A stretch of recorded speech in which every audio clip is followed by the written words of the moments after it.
The night Lydia Ashbourne decided to stop being invisible, she wore red, a color that screamed defiance in a world built on whispers.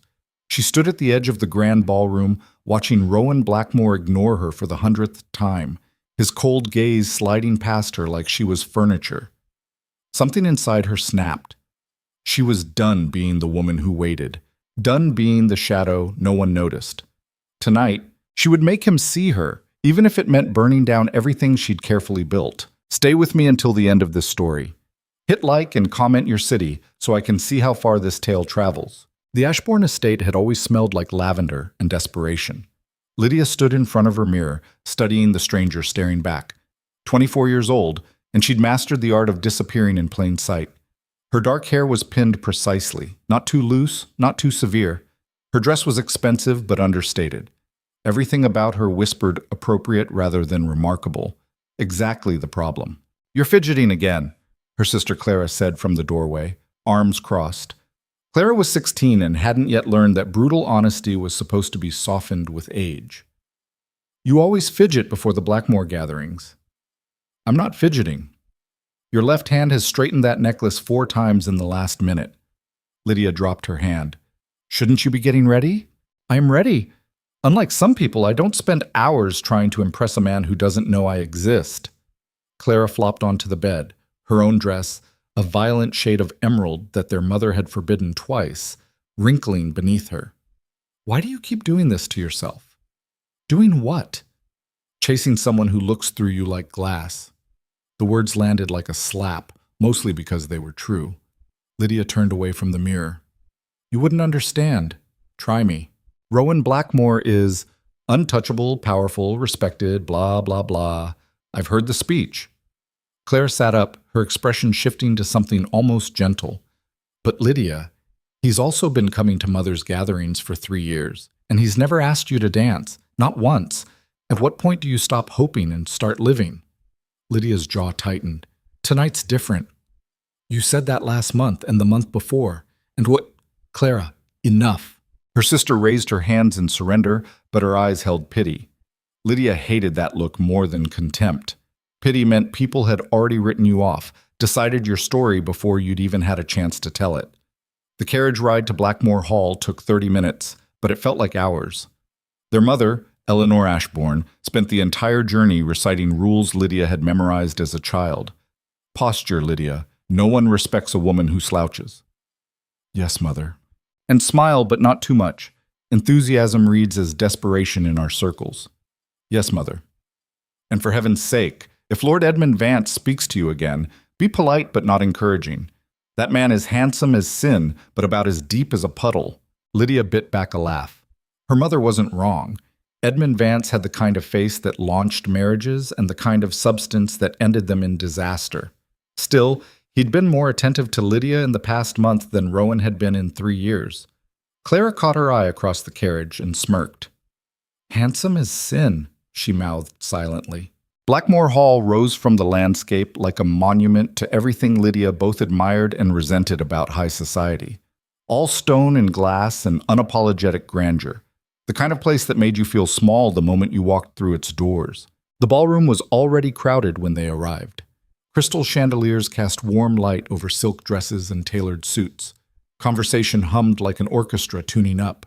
Lydia recognized most of the faces, the same families, the same hierarchies, the same invisible lines no one dared cross. And there, near the far windows, stood Rowan Blackmore.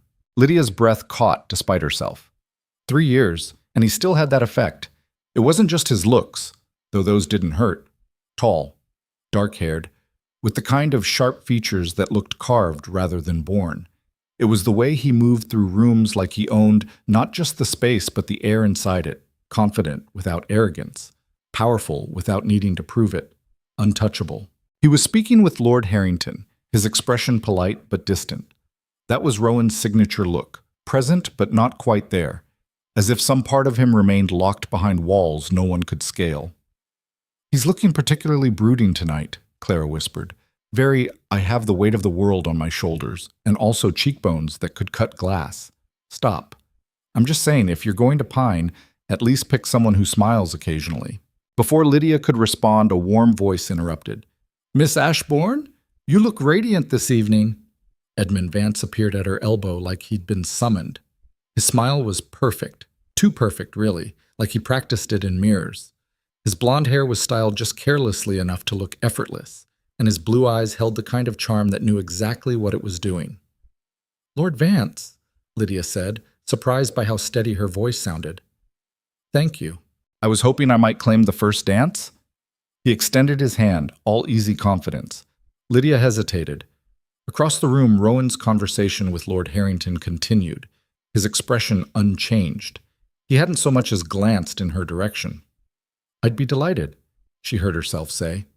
Edmund's smile widened. He led her onto the dance floor with a hand at her lower back that was just slightly too familiar. The music began, a waltz, of course, and they fell into the familiar rhythm. You've been avoiding me, Edmund said, his voice low and teasing. Have I? 3 gatherings in a row where you've mysteriously needed to be elsewhere whenever I approached. He spun her smoothly, showing off. A man might take it personally. Perhaps I was actually elsewhere. Or perhaps you're playing games. His eyes glinted. Which, I should mention, I find infinitely more interesting than actual availability. Lydia should have been irritated, but instead she felt something shift. Edmund Vance was vain, shallow, and about as emotionally deep as a rain puddle. But he saw her. When he looked at her, he actually looked, not through her, not past her, but directly at her. It wasn't love, it wasn't even close, but it was attention, and right now that felt like oxygen. You're smiling, Edmund noted, pulling her slightly closer. I like it. Don't flatter yourself.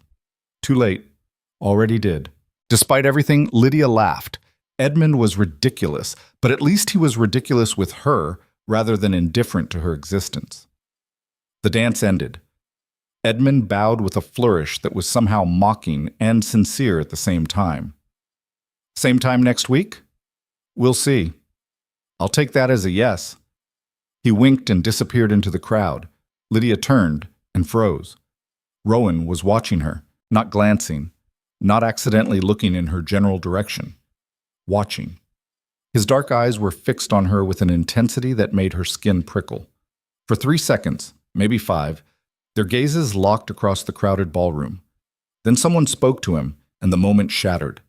Rowan turned away, his expression sliding back into that familiar, polite distance, and Lydia was left wondering if she'd imagined the whole thing. Did you see that? Clara materialized beside her, practically vibrating with excitement. He was staring at you. He was looking in this direction. That's not the same thing. Lydia, I've seen you stare at him for 3 years. I know what staring looks like, and that was definitely staring. Lydia's heart was doing something complicated in her chest. It doesn't mean anything. Or, Clara said slowly, it means that dancing with Edmund Vance just did more to get Rowan Blackmore's attention than 3 years of being perfectly appropriate ever did. The thought lodged itself in Lydia's mind like a thorn. All this time, she'd been trying to make herself worthy of Rowan's notice. Refined enough, elegant enough, enough. What if worthy wasn't what mattered? What if visible was what counted? The rest of the evening passed in a blur. Lydia danced with 2 other partners, made appropriate conversation with appropriate people, and tried not to notice how many times she caught Rowan's gaze. Because it kept happening. Small glances. Brief moments where his attention landed on her before sliding away. Each one felt like a spark trying to catch fire. You're playing with matches, her mother warned during a quiet moment near the refreshment table. Eleanor's voice was soft but firm. Edmund Vance is not a serious man. I'm aware.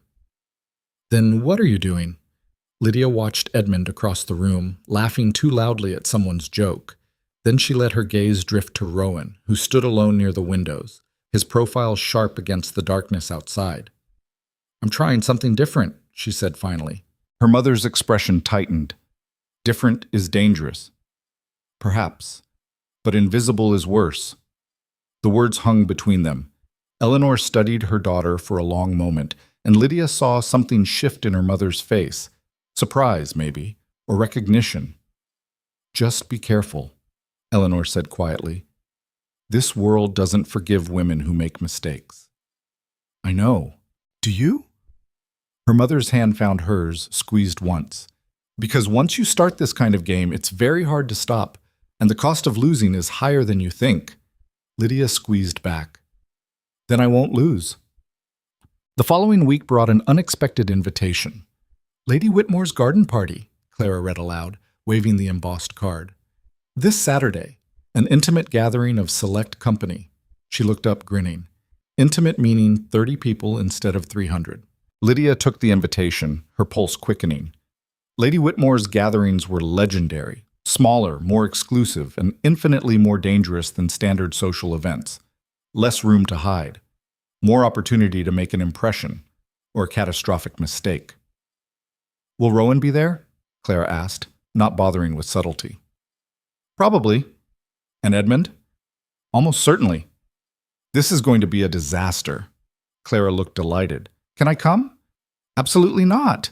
But no. Clara pouted, but she didn't argue further. 16-year-olds weren't typically invited to Lady Whitmore's events, and both sisters knew it. Saturday arrived wrapped in perfect spring weather, warm but not hot, with a breeze that carried the scent of roses. Lydia chose her dress carefully, pale blue, simple but flattering, with a neckline that was modest enough for day but interesting enough to be noticed. The Whitmore estate was smaller than Blackmore Hall, but somehow more intimidating. Everything about it whispered old money and older secrets. The garden was a maze of carefully cultivated beauty, flowering hedges, stone pathways, hidden alcoves perfect for private conversations or public scandals. Lydia arrived alone. Her mother had declined the invitation, claiming a headache, but Lydia suspected Eleanor simply wanted distance from whatever was about to unfold.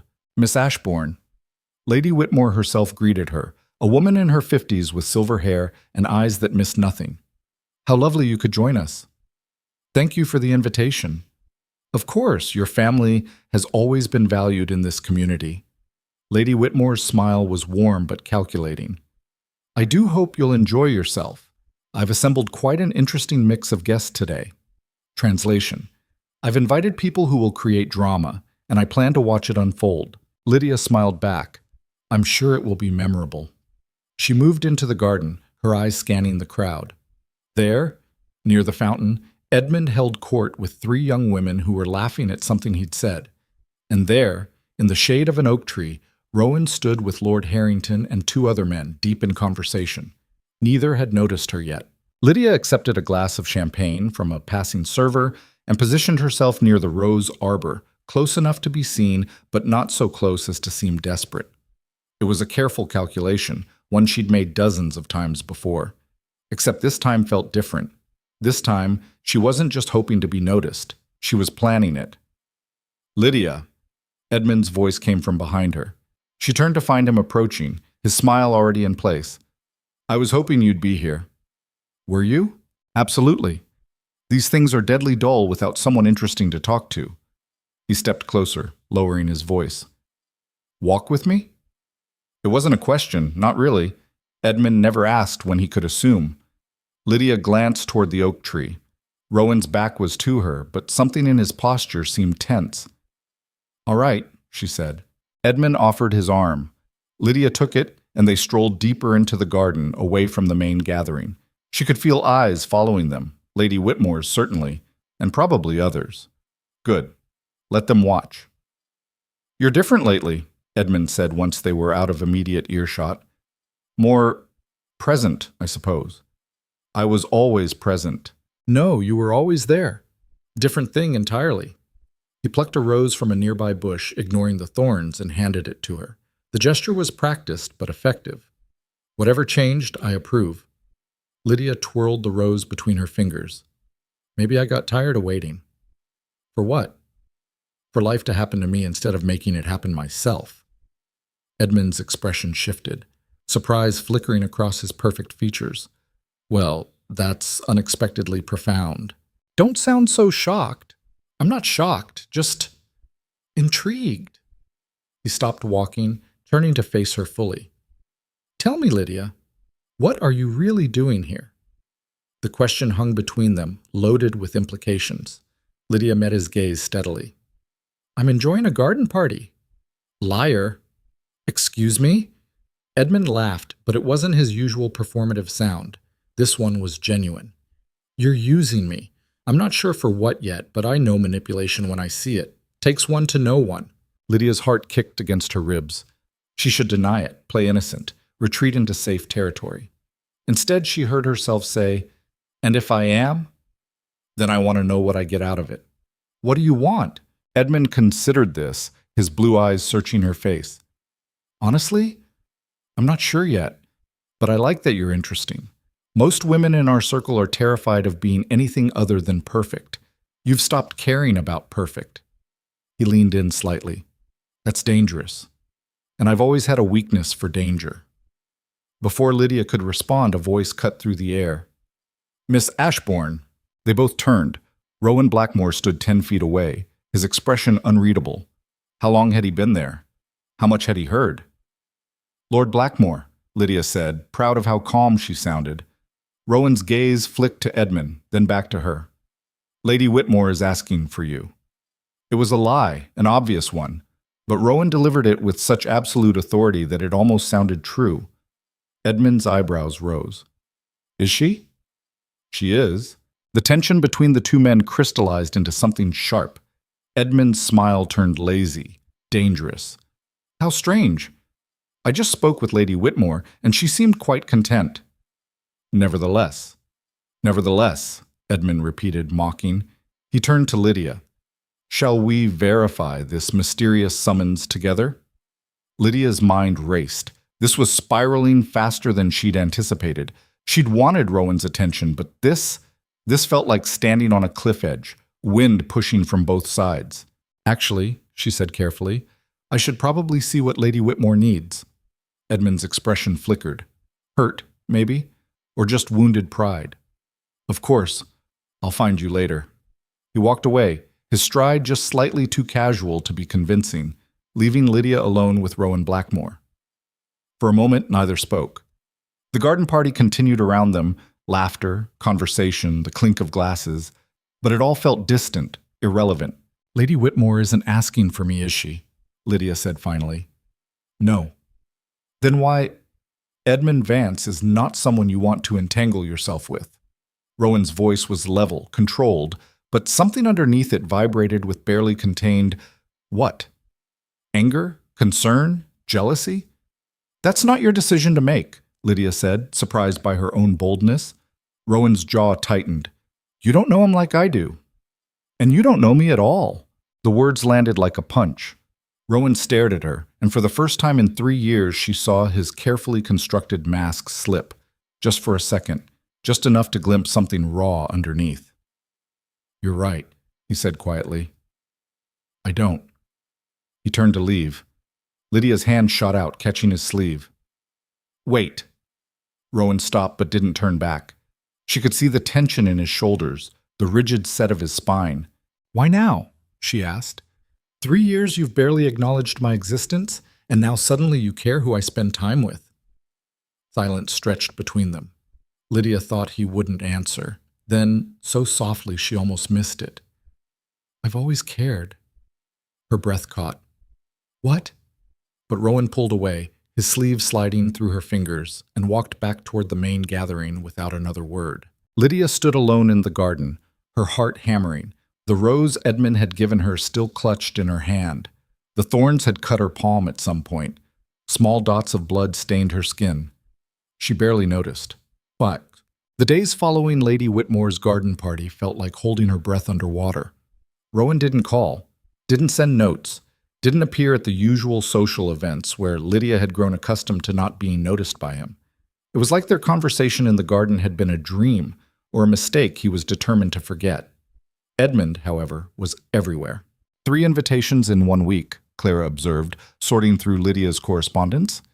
Evening at the theater, riding in Hyde Park, and dinner at his family's estate. Edmund Vance is not subtle. "No," Lydia agreed. "He's not." "Are you going to accept?" Lydia stared at the invitations spread across her desk.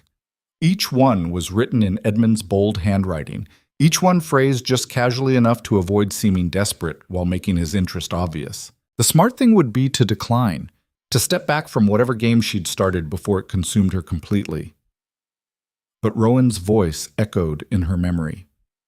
"I've always cared." If that was true, if any part of it was true, then pulling back now meant accepting invisibility forever.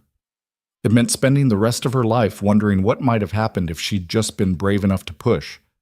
"I'm accepting all three," Lydia said. Clara's eyes widened. "All of them?" "Why not?" "Because Mother will have a stroke. Because Edmund Vance is going to think you're seriously interested. Because Rowan Blackmore is going to— She stopped. Actually, what is Rowan going to do? That was the question, wasn't it? Lydia had no idea. Maybe nothing. Maybe he'd already forgotten their conversation, dismissed it as a momentary lapse in his legendary self-control. Or maybe, just maybe, he'd finally stop watching from a distance and actually do something. "I guess we'll find out," Lydia said. The theater proved to be an exercise in controlled chaos. Edmund had secured a private box. Of course he had. And filled it with his usual crowd. Bright, loud people who laughed too much and drank too quickly. Lydia recognized most of them. Lord Ashley, who'd gambled away 3 estates by age 25. Miss Pemberton, whose engagement had dissolved in spectacular scandal last season. And Mr. Crawford, who wrote poetry that was either brilliant or terrible, depending on how drunk you were when you read it. "Lydia!" Edmund greeted her with a kiss to her hand that lingered just slightly too long. "You look absolutely devastating." "Devastating?" "In the best possible way. Like you could ruin a man just by existing." Mr. Crawford raised his glass. "Poetry in motion, Vance. You should write that down." "Please don't," Miss Pemberton muttered. The play was something classical. Lydia couldn't focus enough to follow the plot. She was too aware of Edmund beside her, his arm draped casually over the back of her seat, too conscious of how public this was, how many eyes she could feel on their box. Halfway through the second act, Edmund leaned close. "This is unbearably boring. It's Shakespeare." "Exactly." His breath was warm against her ear. "Want to get some air? We can't just leave. Watch me." He stood, offering his hand with that same easy confidence that probably worked on most women. Lydia hesitated, then took it. They slipped out during a particularly dramatic soliloquy, leaving the rest of Edmund's friends to the play. The theater's corridor was nearly empty, their footsteps echoing on marble floors. "Better?" Edmund asked. "Quieter, at least." He laughed. "You're much more fun than you pretend to be, you know that?" "I'm not pretending anything. Everyone's pretending something. It's basically a requirement for breathing in our social circle." He stopped walking, turning to face her. "But you're pretending less than you used to. I like it." There it was again, that strange honesty that slipped through Edmund's performative charm. Lydia studied him in the dim corridor light. Handsome, yes. Vain, absolutely. But not stupid. Not as shallow as he wanted people to think. "Why do you do this?" she asked. "Do what?" "Act like you're nothing but charm and good looks when you're clearly more than that." Edmund's smile faltered. "Careful, Lydia. You're dangerously close to making me feel seen." "Would that be so terrible?" "Honestly, yes." He leaned against the wall, his usual easy posture collapsing into something more genuine. "People expect me to be charming and superficial. It's easier than being anything else. Less disappointing when I inevitably mess up." Lydia felt something shift in her chest. Not attraction exactly, but understanding. Edmund Vance had his own kind of invisibility, his own way of hiding in plain sight. "For what it's worth," she said quietly, "I don't think you're disappointing." "Yet. You don't think I'm disappointing yet." But he smiled, and it reached his eyes. "Come on, let's get you back before people start gossiping about where we disappeared to." They returned to the box just as the play was ending. Edmund's friends barely noticed their absence, too busy arguing about whether the performance had been genius or travesty. But as Lydia settled back into her seat, she caught a glimpse of movement in the box directly across from theirs. Rowan Blackmore. He sat alone. Of course he did. His dark suit stark against the red velvet of his seat. And he was staring directly at her with an expression that made her blood freeze and burn simultaneously. How long had he been there? Had he seen her leave with Edmund? Was that why his hands gripped the armrests like he was holding himself in place? Their eyes met across the theater, across the sea of people, and the space between what was said and what was meant. Lydia couldn't breathe, couldn't look away. Then the house lights came up, and the moment shattered. "Earth to Lydia." Edmund waved a hand in front of her face. "You all right? You look like you've seen a ghost." "I'm fine," she lied. But across the theater, Rowan stood and left without looking back. Mkokes. Riding in Hyde Park should have been lovely. The weather was perfect. Spring in full bloom, trees heavy with blossoms, the sun warm but not oppressive. Edmund had arranged for horses, obviously, and his own stallion was a magnificent black beast that probably cost more than Lydia's dowry. "Show off," she said when she saw it. Edmund grinned, unrepentant. Always. They rode through this park at an easy pace, drawing stares and whispers. Lydia tried to ignore them, but it was impossible. This was different from the theater, more intimate somehow, more deliberate, more like a statement. "You're thinking too much," Edmund observed. "I can actually hear your brain spinning." "I'm just riding." "You're calculating. There's a difference." He guided his horse closer to hers. "What's going through that fascinating head of yours?" Lydia considered lying, then decided against it. Edmund seemed to respond better to honesty than performance. "I'm thinking that this is going to cause talk." "Good. Let them talk." "Easy for you to say. Men's reputations don't hinge on who they're seen with." "Fair point." Edmund was quiet for a moment, then, "For what it's worth, my intentions are, please don't say honorable." He laughed. "I was going to say flexible, but if you need honorable, I can probably manage that too." Edmund, all right. Serious answer. I like spending time with you, Lydia. You're sharp and interesting, and you don't bore me to tears like most of society. If that creates talk, well," he shrugged. "Maybe talk is exactly what you need." He wasn't wrong. But before Lydia could respond, a familiar voice cut through the air. "Miss Ashbourne." They both turned. Rowan Blackmore sat atop a gray mare, his riding clothes impeccable, his expression carved from stone. "Lord Blackmore," Lydia managed. "What a coincidence," Edmund said, his tone making it clear he thought it was anything but. Rowan ignored him entirely, his dark eyes fixed on Lydia. "Might I have a word?" "We're in the middle of a ride," Edmund said. "I wasn't asking you." The tension between them crackled like lightning before a storm. Lydia's horse shifted nervously beneath her, picking up on the energy. "It's fine," she told Edmund. "I'll just be a moment." Edmund's jaw tightened, but he nodded. "I'll wait over there." He gestured to a nearby clearing, then rode off with obvious reluctance, leaving Lydia alone with Rowan for the second time in a week. "You're making a mistake," Rowan said without preamble. Lydia's temper flared. "That's the second time you've said something like that. Do you plan on actually explaining, or just issuing cryptic warnings?" "Edmund Vance will hurt you." "You don't know that. I know him. I know men like him." Rowan's horse sidled closer, and suddenly they were near enough that Lydia could see the muscle jumping in his jaw. "He's playing a game, Lydia, and you're going to lose." "Maybe I'm playing too." Something flickered in Rowan's eyes. Surprise, maybe, or respect. "Are you?" "What if I am?" "Then you're more reckless than I thought." His voice dropped, rougher now, and infinitely more dangerous. Lydia's heart hammered. Dangerous to whom? Rowan didn't answer. Instead, he stared at her like he was trying to memorize her face, like he was preparing to lose something he'd never actually had. "Just be careful," he said finally. "Please." Then he turned his horse and rode away, leaving Lydia trembling in the middle of Hyde Park, surrounded by spring blossoms and the wreckage of her carefully controlled emotions. Edmund returned moments later.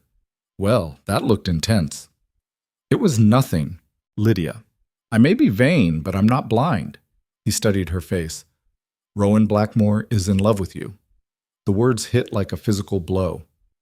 "That's ridiculous." "Is it? Because from where I'm sitting, he looks like a man watching something he once slipped through his fingers." Edmund's expression turned calculating, which raises an interesting question. If he's the one you actually want, why are you here with me? Lydia met his gaze. Maybe because he's had 3 years to do something about it and hasn't. Or maybe because you need him to see what he's missing. Edmund's smile turned knowing. "Like I said, you're playing a game, and I'm apparently a piece on the board." He should have sounded angry. Instead, he sounded almost impressed. "Are you going to stop seeing me?" Lydia asked. Edmund considered this, then laughed. "Absolutely not. This is the most interesting thing that's happened to me in years. Besides, He leaned in conspiratorially. I'm curious to see if Rowan Blackmore actually has the spine to fight for what he wants. My money says he doesn't. That's cruel. Honest, there's a difference.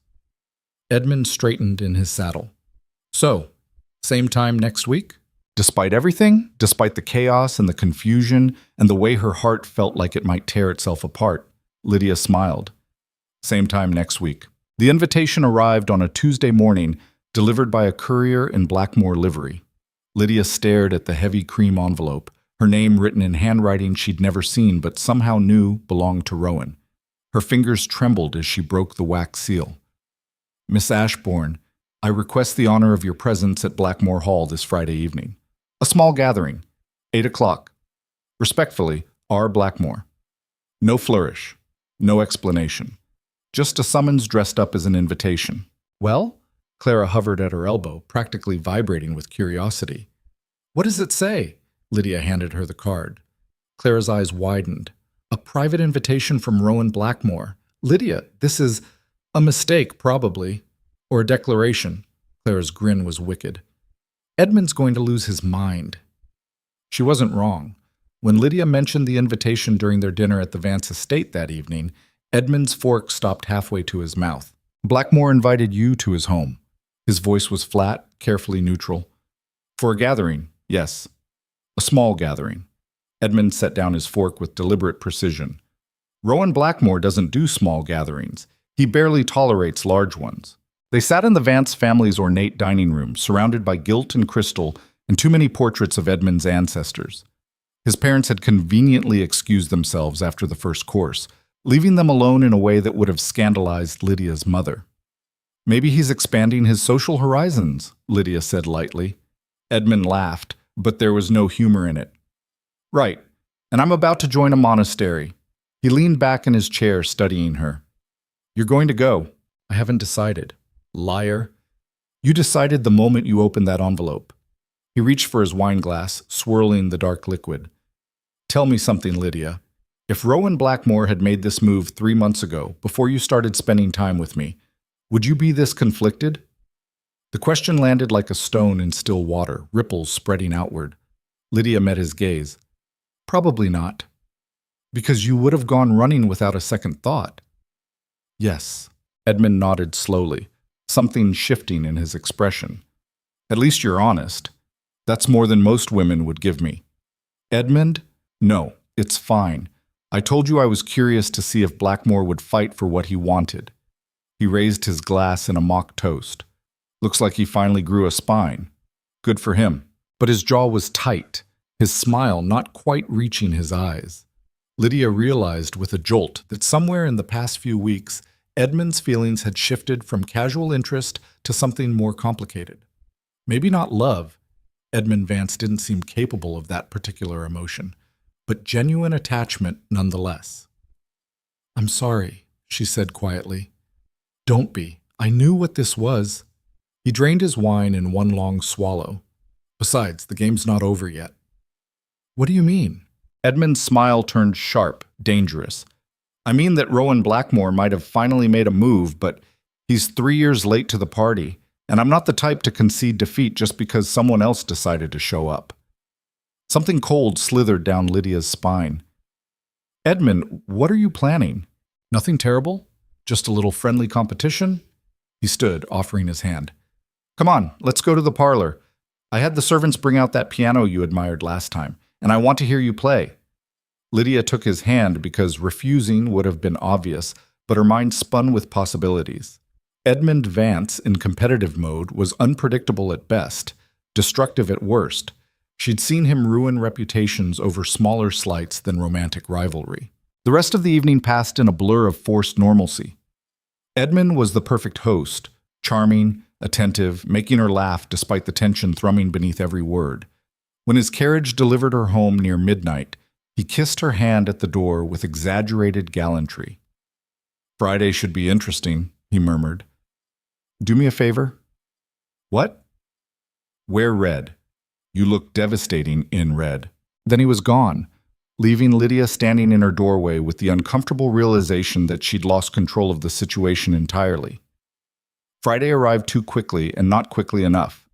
Lydia spent the entire day in a state of barely controlled panic. She tried on 6 different dresses before settling on one. Not red, despite Edmund's suggestion, but a deep emerald green that made her dark hair look almost black and brought out the gold flecks in her eyes. "You look like you're going to war," Clara observed from her perch on the bed. "Maybe I am." "Then you're definitely wearing the right dress. I'm about to conquer nations." Clara paused. "Are you nervous?" Lydia met her sister's eyes in the mirror. Terrified. "Good. Means you actually care about what happens." Clara stood, crossing to stand beside her. "Just remember, you're not the same woman who spent 3 years waiting to be noticed. You're the one who made 2 of the most powerful men in society lose their carefully constructed composure. That's not nothing." Lydia hugged her sister impulsively. "When did you get so wise?" "I've always been wise. You just finally started listening." The carriage ride to Blackmore Hall felt like traveling to an execution. Lydia's hands wouldn't stop shaking. She'd been to this estate dozens of times for public gatherings, but this private invitation changed everything. The butler who answered the door was someone new, younger than the usual staff. "Miss Ashbourne, Lord Blackmore is expecting you in the library." Not the ballroom, not the drawing room, the library. Lydia followed the butler through corridors she'd never seen before, deeper into the private heart of Blackmore Hall. The library, when they reached it, was breathtaking. Floor-to-ceiling shelves packed with books, a massive fireplace crackling with warmth, leather furniture that looked both expensive and actually used. And standing by the windows, silhouetted against the dying light, was Rowan. He turned when she entered. For a moment, neither of them spoke. "You came," he said finally. "You invited me. I wasn't sure you would accept." Lydia stepped further into the room, her heart hammering so hard she was sure he could hear it. "Why did you invite me?" Rowan moved away from the window, and she could see his face properly now. He looked tired. More than that, he looked haunted, like a man who hadn't slept properly in weeks. "Because I'm tired of watching from a distance," he said. The honesty of it stole her breath. "You could have stopped watching at any time." "Could I?" He laughed, but it was bitter. "You think I haven't tried? 3 years, Lydia. 3 years I've been trying to convince myself that staying away was the right choice, the noble choice. And then you started spending time with Edmund Vance, and I realized that nobility is just another word for cowardice." Lydia's legs felt unsteady. She sank into one of the leather chairs before they could give out entirely. "Why didn't you say anything before?" Rowan ran a hand through his dark hair, destroying its usual perfect order. "Because I'm broken." The words came out harsh, raw. "My father was a tyrant. My mother left when I was 12 rather than stay in a loveless marriage. I grew up watching them destroy each other piece by piece, and I swore I would never do that to someone else. So you chose isolation instead." "Yes." "Seemed safer." "For whom?" The question hung between them. Rowan stared at her, something shifting in his dark eyes. "For everyone involved." "That's not your decision to make," Lydia said, echoing her words from the garden party. "You can't protect people by refusing to let them in." "Can I? Look at my parents, Lydia. Look at half the marriages in our circle. Love isn't some fairy tale. It's a weapon people use to hurt each other. Or it's a risk worth taking." Lydia stood, crossing to where he stood, close enough to see the exhaustion etched into his features, the walls he'd built so carefully starting to crack. "You've been alone so long, you've convinced yourself it's the only option. But it's not. You don't understand. Shish. Get there." "Then explain it to me." Her voice came out fiercer than she intended. "Because I have spent 3 years trying to be worthy of your attention, making myself smaller and quieter and more perfect. And it didn't matter. Nothing I did mattered because you'd already decided I was better off without you." Rowan flinched like she'd slapped him. "You were never the problem." "Then what was?" "Me!" The word exploded out of him. "I'm cold, Lydia. Controlled. I don't know how to be any other way. My father taught me that emotions are weakness, that vulnerability is failure. And I know, intellectually, I know that's not true.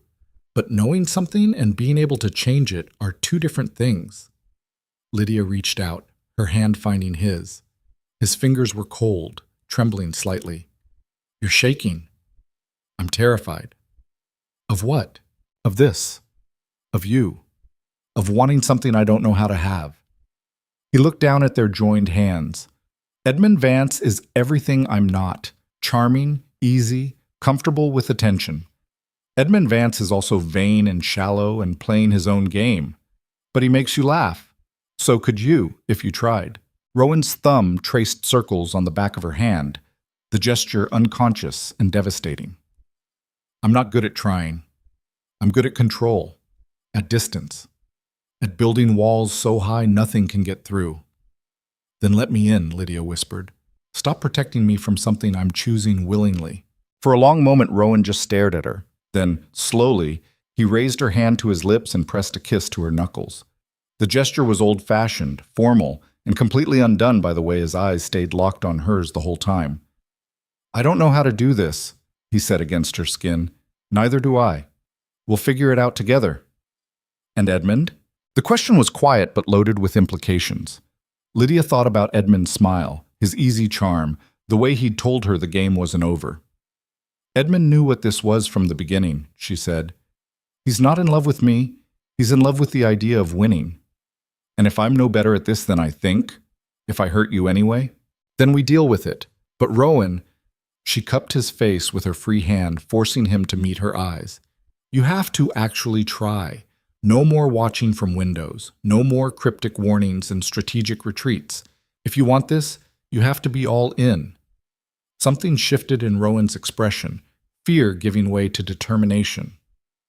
"All right. All right. I'm all in." He turned his head, pressing a kiss to her palm. "Though I should warn you, I have no idea what I'm doing." Lydia laughed, the sound shaky with relief. "Join the club." They stood there in the firelight, hands intertwined, the weight of 3 years of missed chances and unspoken words finally giving way to something new. Something fragile, but real.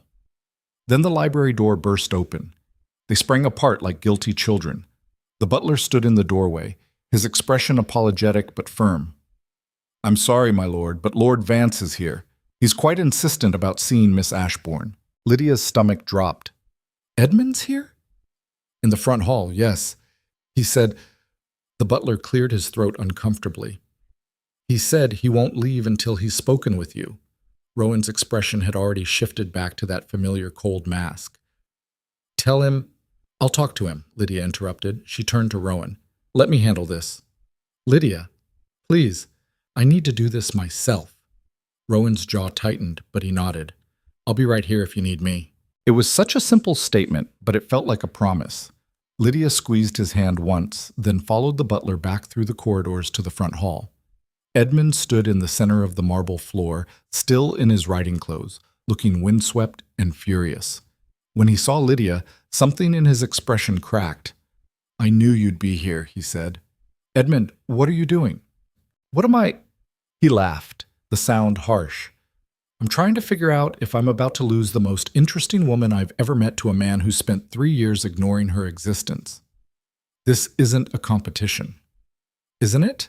Edmund stepped closer. "Because from where I'm standing, that's exactly what this is. Rowan makes one move and suddenly I'm supposed to just step aside gracefully? I never asked you to step aside. I never asked you for anything except—" "Except what? To be a pawn in your game to get Blackmore's attention?" Edmund's voice rose. "You think I didn't know? I told you I knew. I participated willingly. But somewhere along the way it stopped being a game for me, Lydia. And now I'm standing here feeling like an idiot for actually—" He stopped, cutting himself off. But the words hung in the air anyway, unfinished but understood. Lydia felt something twist in her chest. "I never meant to hurt you, but you did anyway. Funny how that works." Edmund's smile was bitter. "The worst part is I don't even blame you. Rowan Blackmore is everything society says I should be. Controlled, responsible, heir to actual power instead of just a pretty face with a large inheritance. Of course you'd choose him. This isn't about choosing based on what society thinks. Then what is it about?" Lydia opened her mouth, then closed it. How could she explain that Rowan represented 3 years of longing, of quiet hope, of feeling invisible and finally being seen?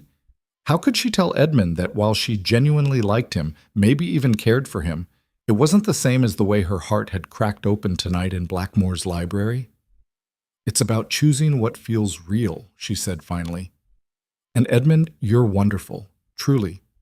But we both know this was never real for you," he finished. "Right, just for me." He straightened his jacket, composing himself. "Well, congratulations, I suppose. You got what you wanted." "Edmund, no, it's fine, really." But his eyes were hard, hurt bleeding into anger. "Just do me a favor. When Blackmore inevitably reverts to being the cold, distant bastard he's famous for, don't come crying to me about it. I tried to warn you. That's not fair." "Fair?" Edmund's laugh was sharp. "Fair would have been you being honest from the start instead of using me like a chess piece. Fair would have been Blackmore pulling his head out of his ass 3 years ago instead of waiting until someone else showed interest. But we don't live in a fair world, Lydia. We live in this one." He turned to leave, then stopped. When he looked back, his expression had shifted to something calculating and cold. "You should know, I'm not the type to lose gracefully. I meant what I said about the game not being over." A chill ran down Lydia's spine. "What are you going to do?" "Nothing that will hurt you directly. I'm not that petty." His smile was all edges. "But Rowan Blackmore has enemies, people who would love to see him taken down a peg or two. And I have a very good memory for other people's secrets. Edmund, don't—" Too late. Already decided. He headed for the door, pausing with his hand on the handle. "For what it's worth, I hope it works out for you. I genuinely do.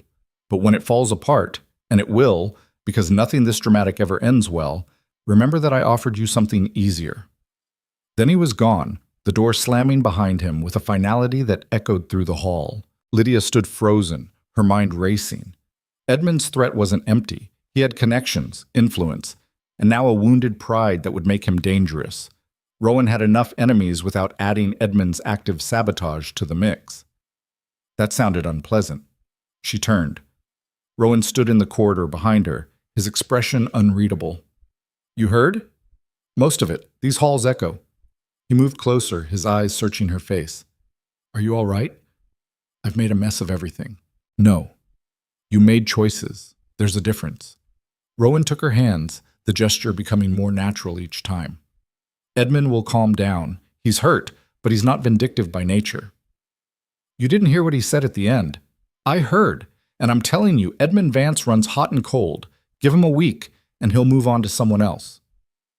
But Rowan's voice held a thread of uncertainty, like he was trying to convince himself as much as her. Lydia wanted to believe him, but Edmund's parting words kept echoing. "I have a very good memory for other people's secrets." What secrets did Rowan have? What could Edmund possibly— "Stop," Rowan said, reading her expression. "Whatever you're thinking, stop. Edmund can't hurt me. My reputation is built on being untouchable, precisely because there's nothing to expose. I'm boring, remember? Cold and controlled and utterly predictable." "Are you, though?" The question hung between them. Rowan's mask slipped again, and Lydia saw something raw underneath, fear maybe, or old pain that had never quite healed. "I'm trying not to be, he said quietly, "at least with you." Lydia stepped closer, close enough that she could feel the warmth radiating from him. "Then we'll face whatever comes together. Edmund, society, all of it." "You make it sound simple." "It is simple. Not easy, but simple." She smiled up at him. "You're all in, remember?" Rowan's answering smile was small, but genuine. "I'm all in." They stood there in the empty hall, the weight of Edmund's threats, and society's expectations pressing down from all sides. But for the first time in 3 years, Lydia felt like she was exactly where she was supposed to be, even if that place was directly in the path of an oncoming storm. The next morning brought the first crack of thunder. Lydia was having breakfast with her mother and Clara when the note arrived. Not an invitation this time, just a single sheet of paper with 3 words written in Edmund's distinctive hand. "Check the Gazette." Clara grabbed the newspaper before Lydia could move. Her eyes scanned the society page, then widened. "Oh no!" "What?" Eleanor demanded. "There's a mention about Lydia and Lord Vance and—" Clara's voice faltered. Lydia snatched the paper. "There. Buried in the society gossip column was a carefully worded paragraph that managed to imply everything while stating nothing directly. Lord E.V. was seen leaving Blackmore Hall in a state of agitation last evening after a private conversation with Miss L.A. One wonders what could have transpired to cause such a dramatic departure. Rumors suggest a certain understanding between Lord E.V. and Miss L.A. has come to an unfortunate end. Perhaps the lady's attentions have turned elsewhere? Time will tell if her reputation survives the shift. That bastard, Clara breathed. Language, Eleanor said automatically, but her face had gone pale. Lydia, what is this about? Lydia's hands shook as she set down the paper. Edmund had moved faster than she'd anticipated. This wasn't devastating, not yet, but it was a warning shot. A reminder that he could damage her reputation with whispers and implications if he chose to. It's Edmund being petty, she said, trying to sound calm. Petty? Her mother's voice rose. Lydia, this is serious. The Gazette is implying you've behaved inappropriately, that you've toyed with Lord Vance's affections and discarded him for someone else. I didn't discard. It doesn't matter what you did or didn't do. It matters what people will think. Eleanor stood, pacing. We need to do damage control. Issue a statement. Perhaps have you seen publicly with Lord Vance to show there's no ill will? No. Eleanor stopped. Excuse me? I said no. I'm not going to publicly perform some charade to protect my reputation when I haven't actually done anything wrong. Lydia stood as well, her spine straightening. Edmund and I were never engaged. We never had an understanding. We spent time together, and now we don't. That's all. And Rowan Blackmore? Her mother asked quietly. What about him? Lydia met her mother's eyes. I care about him. He cares about me. Whatever happens next, we'll face it together. Clara let out a whoop of approval. Eleanor looked like she might faint. You have no idea what you're risking, Eleanor said. Your reputation, your future, everything we've built. I know exactly what I'm risking, Mother, and I'm choosing it anyway. The words felt powerful, terrifying, and completely irreversible. Eleanor stared at her daughter for a long moment. Then unexpectedly, she sat back down and laughed, a short, sharp sound that held equal parts exasperation and admiration. You're absolutely your father's daughter, she said, stubborn to the point of self-destruction. Is that a bad thing? Probably, but it's too late to change it now. Eleanor picked up her tea with hands that trembled slightly. Just promise me you know what you're doing. I have no idea what I'm doing, Lydia admitted, but I'm tired of being safe and invisible. Even if it means everything falls apart, at least I'll have actually lived, Clara grinned. That was almost poetic. Shut up!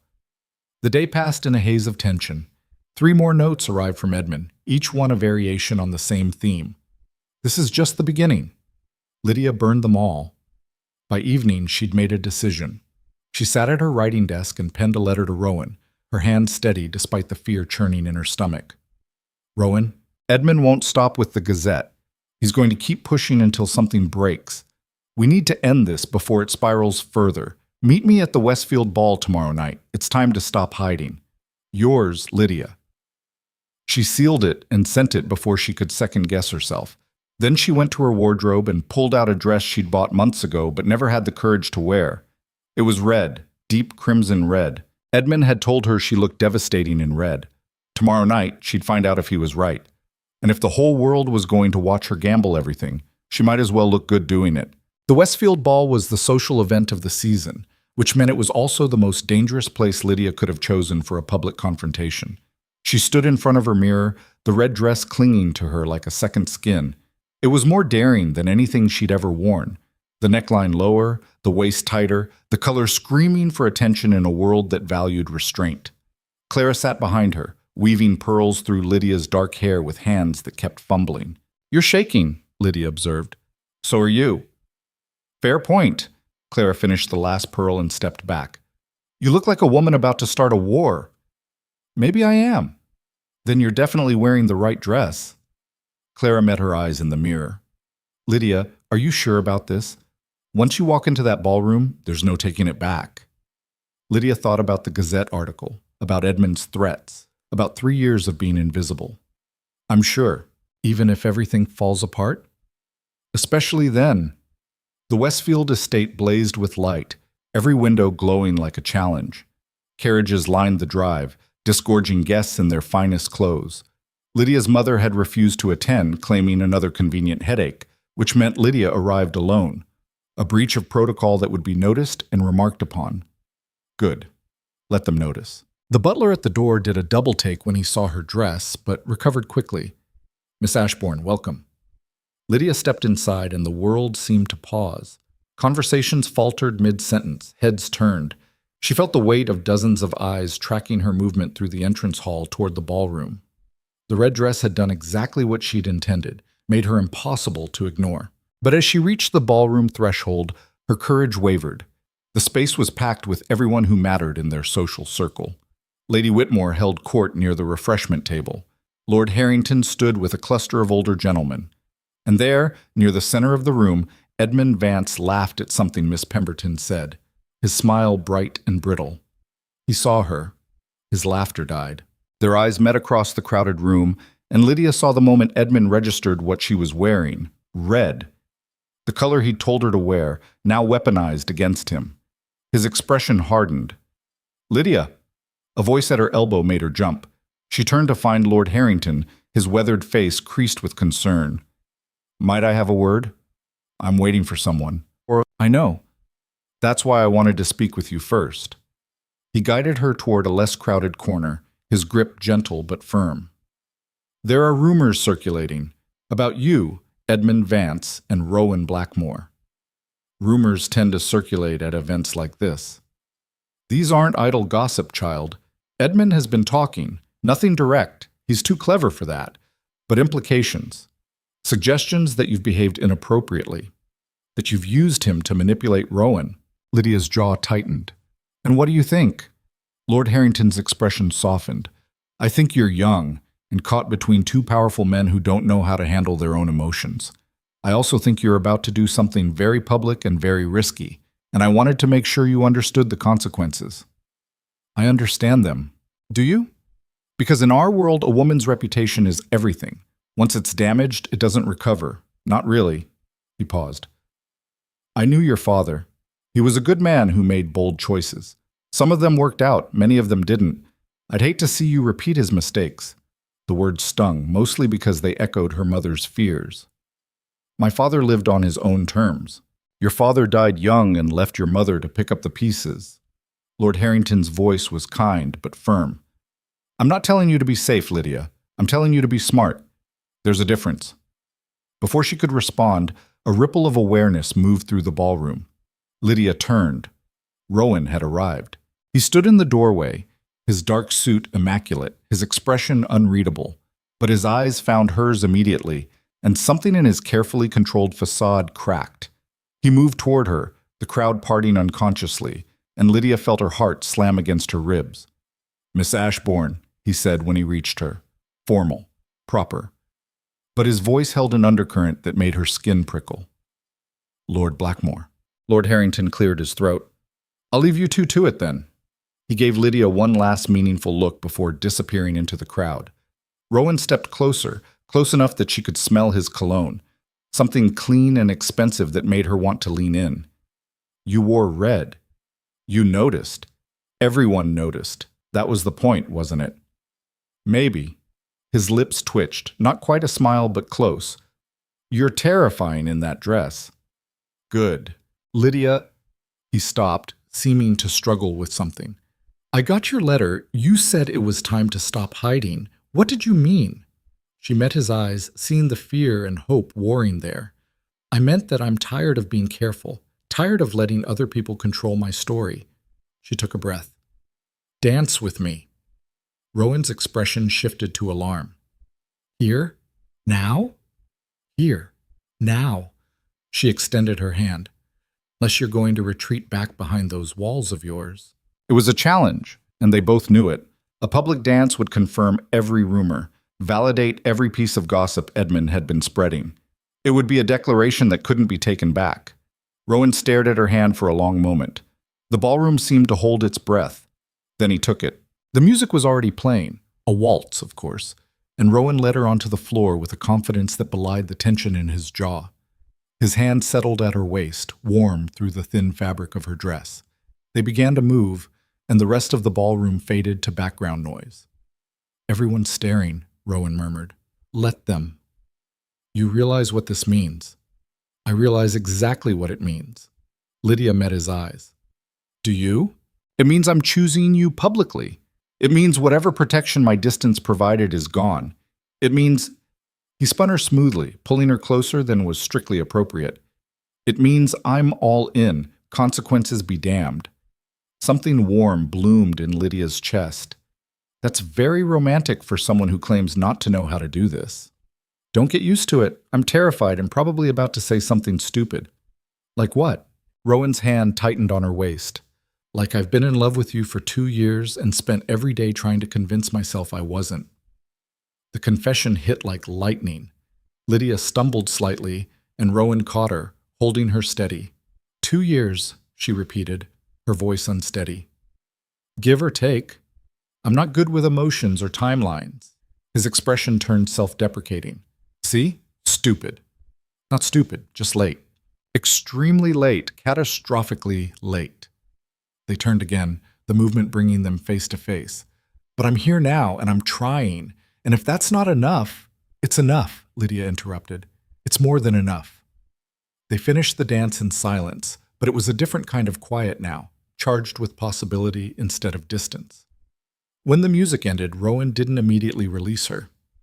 "What happens now?" he asked quietly. "Now we face whatever comes next together." "Even Edmund?" As if summoned by his name, Edmund appeared at Lydia's elbow.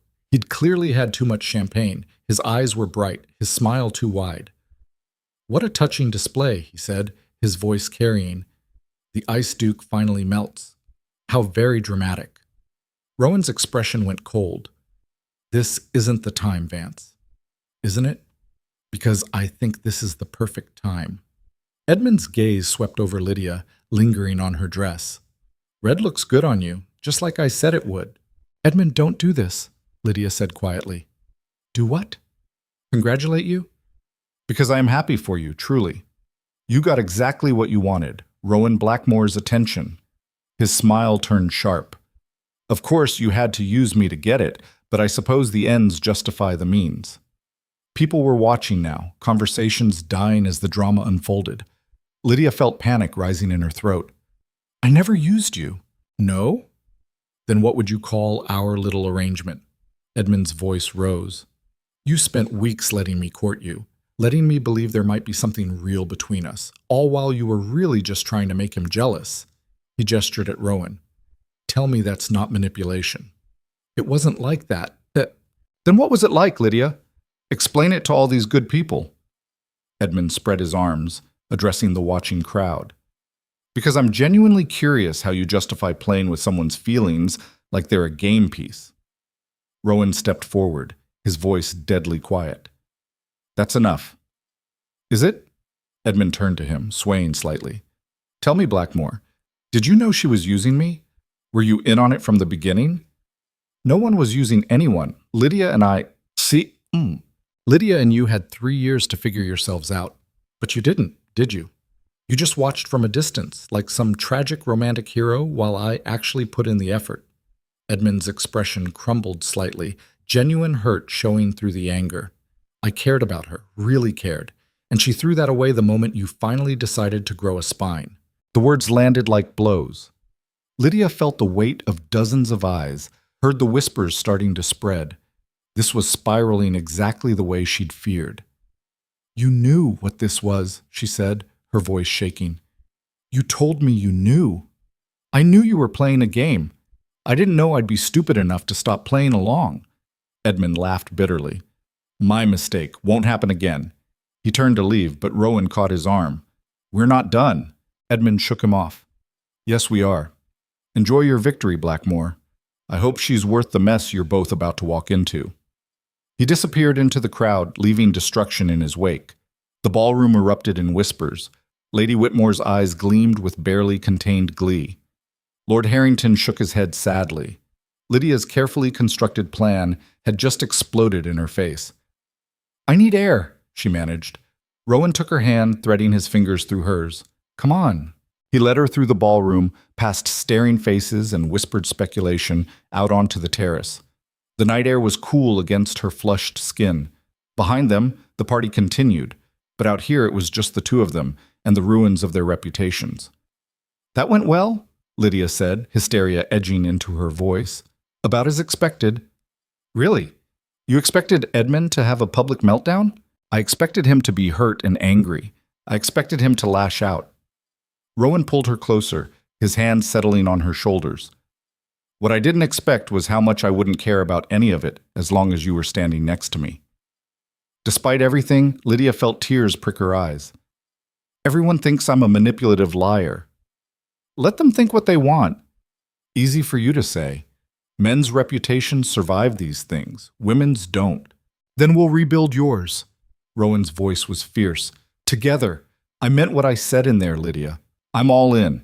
That means facing whatever consequences come. Even social exile? Even that." She wanted to believe him. Wanted to trust that love, because that's what this was, terrifying and real, would be enough to weather the storm. But the whispers were already starting, the gossip machine churning. "My mother was right," Lydia said softly. "This world doesn't forgive women who make mistakes." "You didn't make a mistake. You made a choice." "What's the difference?" "A mistake is something you regret." Rowan cupped her face, forcing her to meet his eyes. "Do you regret this?" Lydia thought about Edmund's hurt expression, the watching crowd, the scandal that would follow her for months. Then she thought about Rowan's confession on the dance floor, the way his walls had finally crumbled, the possibility of something real and honest between them. "No," she said. "I don't regret it." "Then neither do I." He kissed her, right there on the terrace where anyone could see. It wasn't her first kiss. There'd been fumbling attempts at garden parties when she was younger, but it was the first one that felt like falling and flying simultaneously. Rowan's hands were gentle but sure, and when he pulled back, his expression held a vulnerability that made her chest ache. "I love you," he said simply. "I should have said it years ago, but I'm saying it now. I love you, Lydia Ashbourne, and I don't care who knows it." "I love you too." The words felt like jumping off a cliff, terrifying and exhilarating and completely irreversible. Behind them, the ballroom doors opened. Lady Whitmore stepped out, her expression sharp with interest. "How very touching," she said, "though I feel obligated to inform you that Edmund just left in quite a state. He mentioned something about setting the record straight." Rowan's expression darkened. "What does that mean?" "I haven't the faintest idea, but knowing Edmund, it's probably nothing good." Lady Whitmore's gaze swept over them. "You've certainly given everyone something to talk about.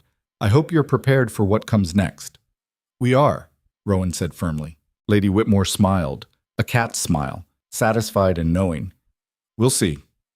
She disappeared back inside, leaving them alone again. But the spell had been broken. Reality was crashing back in, and with it, the understanding that Edmund's parting words had been a threat. "Setting the record straight," Lydia repeated. "What does he mean?" "Nothing good."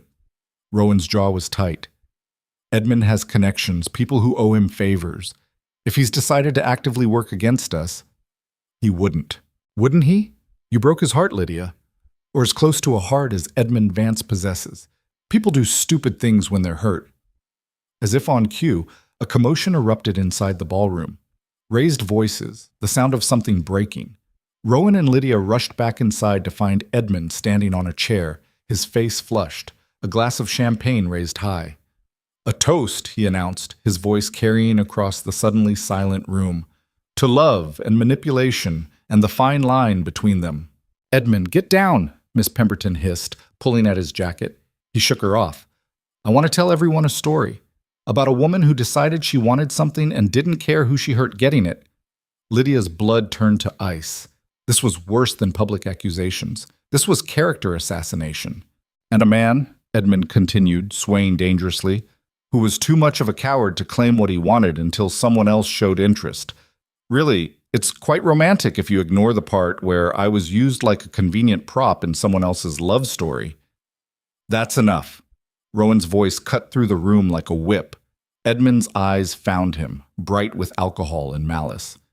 "Is it? Because I don't think I've even started. Should I tell them about the bet?" Lydia's heart stopped. What bet? Oh, you didn't tell her?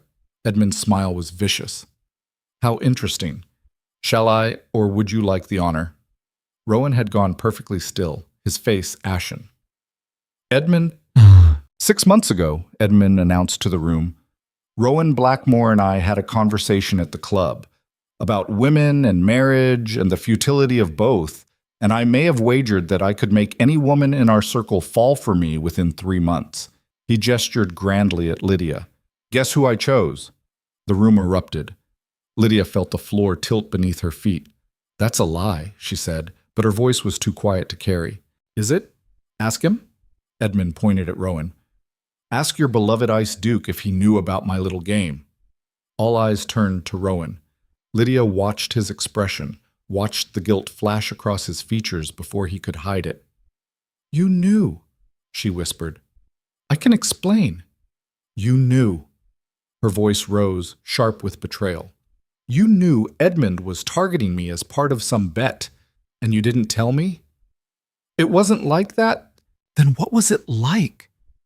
Lydia's hands were shaking. Because from where I'm standing, it looks like you both played me. Edmund with his charm, you with your noble silence. Different tactics, same game. No. Rowan reached for her, but she stepped back. Lydia, I heard him make the bet, yes, but I also saw you together and realized… Realized what? That you might actually have competition? That you needed to finally make a move before someone else won?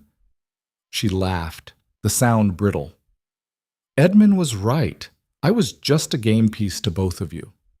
That's not true. Isn't it? She looked around the ballroom, at the watching faces, the avid expressions, the social circling of carrion birds. Everyone here thinks I'm either a manipulator or an idiot, and maybe they're right. Maybe I've been both. Lydia, please. Don't. She pulled away from his reaching hand. I need to think. I need to… Her voice broke. I need to leave. She fled, the red dress that had felt like armor now feeling like a target painted on her back.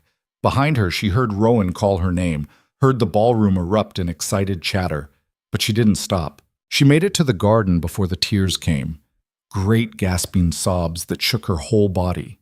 The carefully constructed plan, the bold choices, the leap of faith, all of it had crumbled into ash. Edmund had used her as a bet. Rowan had known and said nothing. And she'd been stupid enough to believe that love might actually be enough to overcome the calculating cruelty of their social world. Lydia. She spun around. Rowan stood at the garden entrance, his perfect composure finally shattered. He looked wrecked, hair disheveled, tie loose, eyes haunted. Go away. No. Rowan, I swear. I heard Edmund make that bet. The words came out harsh, desperate. I heard him, and I was disgusted. But I didn't tell you because I thought, stupidly, arrogantly, that I could protect you by watching from a distance. That if I just kept an eye on things, I could prevent him from actually hurting you. How noble. It wasn't noble. It was cowardly. I should have warned you immediately. Should have told Edmund to back off. Should have done 1,000 things differently. He stepped closer. But I didn't. Because some broken part of me thought that if Edmund was pursuing you, maybe you'd finally see that I existed. Maybe his attention would wake something in me that 3 years of watching hadn't managed to. Lydia's throat was tight. So you used his game to play your own. Yes, and I'm sorry. I'm so incredibly sorry. Sorry doesn't fix this, Rowan. Everyone in that ballroom thinks I'm either a calculating liar or a pathetic fool. My reputation is destroyed. And for what? For love? She laughed bitterly. Edmund was right about one thing. This world doesn't run on love. It runs on power and reputation and the ability to destroy people who step out of line. Then we leave. Lydia blinked. What? We leave. Tonight. Right now. Rowan's expression was fierce, desperate. I have estates in the country. We can go there, away from all this. Start over. You're not serious. I've never been more serious about anything in my life. He closed the distance between them, taking her hands. Lydia, I know I've failed you. I know I've made mistakes that I can't take back. But I also know that I love you, and that has to count for something. Love isn't enough. Maybe not, but what if it's a start? His grip tightened. What if we choose each other? Consequences be damned. What if we stop letting people like Edmund and Lady Whitmore dictate our lives? Lydia wanted to believe him, wanted to take that leap one more time, but the fear was overwhelming, the sense of everything crumbling too strong. I don't know if I can trust you, she said quietly. Rowan flinched like she'd struck him. I know, but I'm asking you to try. One more chance, Lydia, please. Before she could answer, voices erupted from the ballroom, angry voices. Then Edmund appeared in the garden doorway, held back by Lord Harrington and another man. This isn't finished, Edmund shouted, struggling against the restraining hands. You think you can just walk away, both of you, after making me look like a fool? You made yourself look like a fool, Rowan said coldly. I told the truth. That's more than either of you can say. Edmund's face was twisted with rage and hurt. You knew about the bet, Blackmore. You knew, and you weaponized it. And you... He focused on Lydia. You played us both, so don't act like you're the victim here. Let it go, Edmund, Lord Harrington said firmly. You've done enough damage. Have I? Because I don't think I have. Edmund's smile was savage. Did you know that Rowan's father lost the family fortune gambling? That the great Blackmore legacy is built on debt and carefully maintained lies? That's why he's so desperate to maintain his reputation, because it's the only thing holding his world together. Rowan went perfectly still, his face draining of color. Edmund saw his hit land and pressed forward. Or maybe I should tell everyone about your mother. About how she didn't just leave. She was paid to leave? How your father gave her money to disappear because even he couldn't stand... Rowan moved faster than Lydia had ever seen him move. One moment he was beside her, the next he had Edmund by the collar, slamming him back against the garden wall. Say another word, Rowan said, his voice lethal, and I will destroy you in ways you can't even imagine. Do it, Edmund spat. At least then everyone will see what you really are beneath all that control. For a terrible moment, Lydia thought Rowan might actually hit him. The tension in his shoulders, the white-knuckle grip on Edmund's jacket, it all screamed violence barely contained. Then Rowan let go, stepping back like Edmund had burned him. You win, he said quietly. Congratulations. He turned and walked away, disappearing into the darkness beyond the garden, leaving Lydia standing between the wreckage of Edmund's revelations and the shattered remnants of everything she'd thought she wanted. Lord Harrington released Edmund, who slumped against the garden wall like a puppet with cut strings. The fight had drained out of him, leaving only exhaustion and the sour realization of what he'd just done. Lydia stood frozen, her mind racing. Rowan had walked away. Edmund had exposed secrets that would ripple through society for months, and she was standing in the wreckage wearing a red dress that now felt like a joke. I should go after him, she heard herself say. No!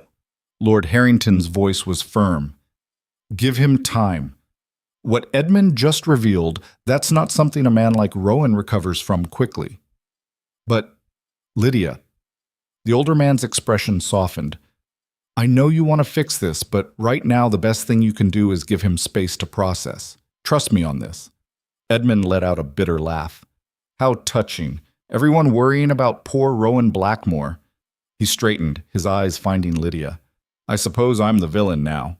You exposed private family matters in front of half of society, Lord Harrington said coldly. What did you think would happen? I thought I'd feel better, Edmund's voice cracked. I thought hurting him would make me hurt less. Turns out I was wrong about that, too. He pushed past them, stumbling slightly, and disappeared back toward the ballroom. Lydia watched him go, feeling something shift inside her chest. Edmund wasn't evil. He was just broken in his own way, lashing out because he didn't know how else to handle pain, just like Rowan, just like her. What do I do now? She asked quietly. Lord Harrington considered this. You go home. You think. And tomorrow, when the gossip has settled into something manageable, you decide what kind of woman you want to be, the kind who runs from scandal, or the kind who walks through it with her head high. The ride home felt endless. Clara had already heard, of course she had. News traveled faster than carriages in their world, and she met Lydia at the door with eyes wide. Is it true? About the bet? About Rowan's family? Yes. All of it? Lydia sank onto the entrance hall bench, suddenly too tired to stand. All of it. Clara sat beside her, their shoulders touching. What are you going to do? I have no idea. They sat in silence for a long moment. Then Clara said, You know what Father used to say about making mistakes? That they were opportunities in disguise? No. That they were only mistakes if you let them define you. Otherwise, they were just choices. Clara took her hand. You made choices tonight, Lydia. Bold ones. Maybe they blew up in your face, but at least you were brave enough to make them. Lydia felt tears threaten again. I don't feel brave. Brave people never do. That's what makes them brave. Sleep didn't come that night. Lydia lay in bed staring at the ceiling, replaying every moment. Edmund's hurt expression, Rowan's confession, the watching crowd, the way everything had unraveled so spectacularly.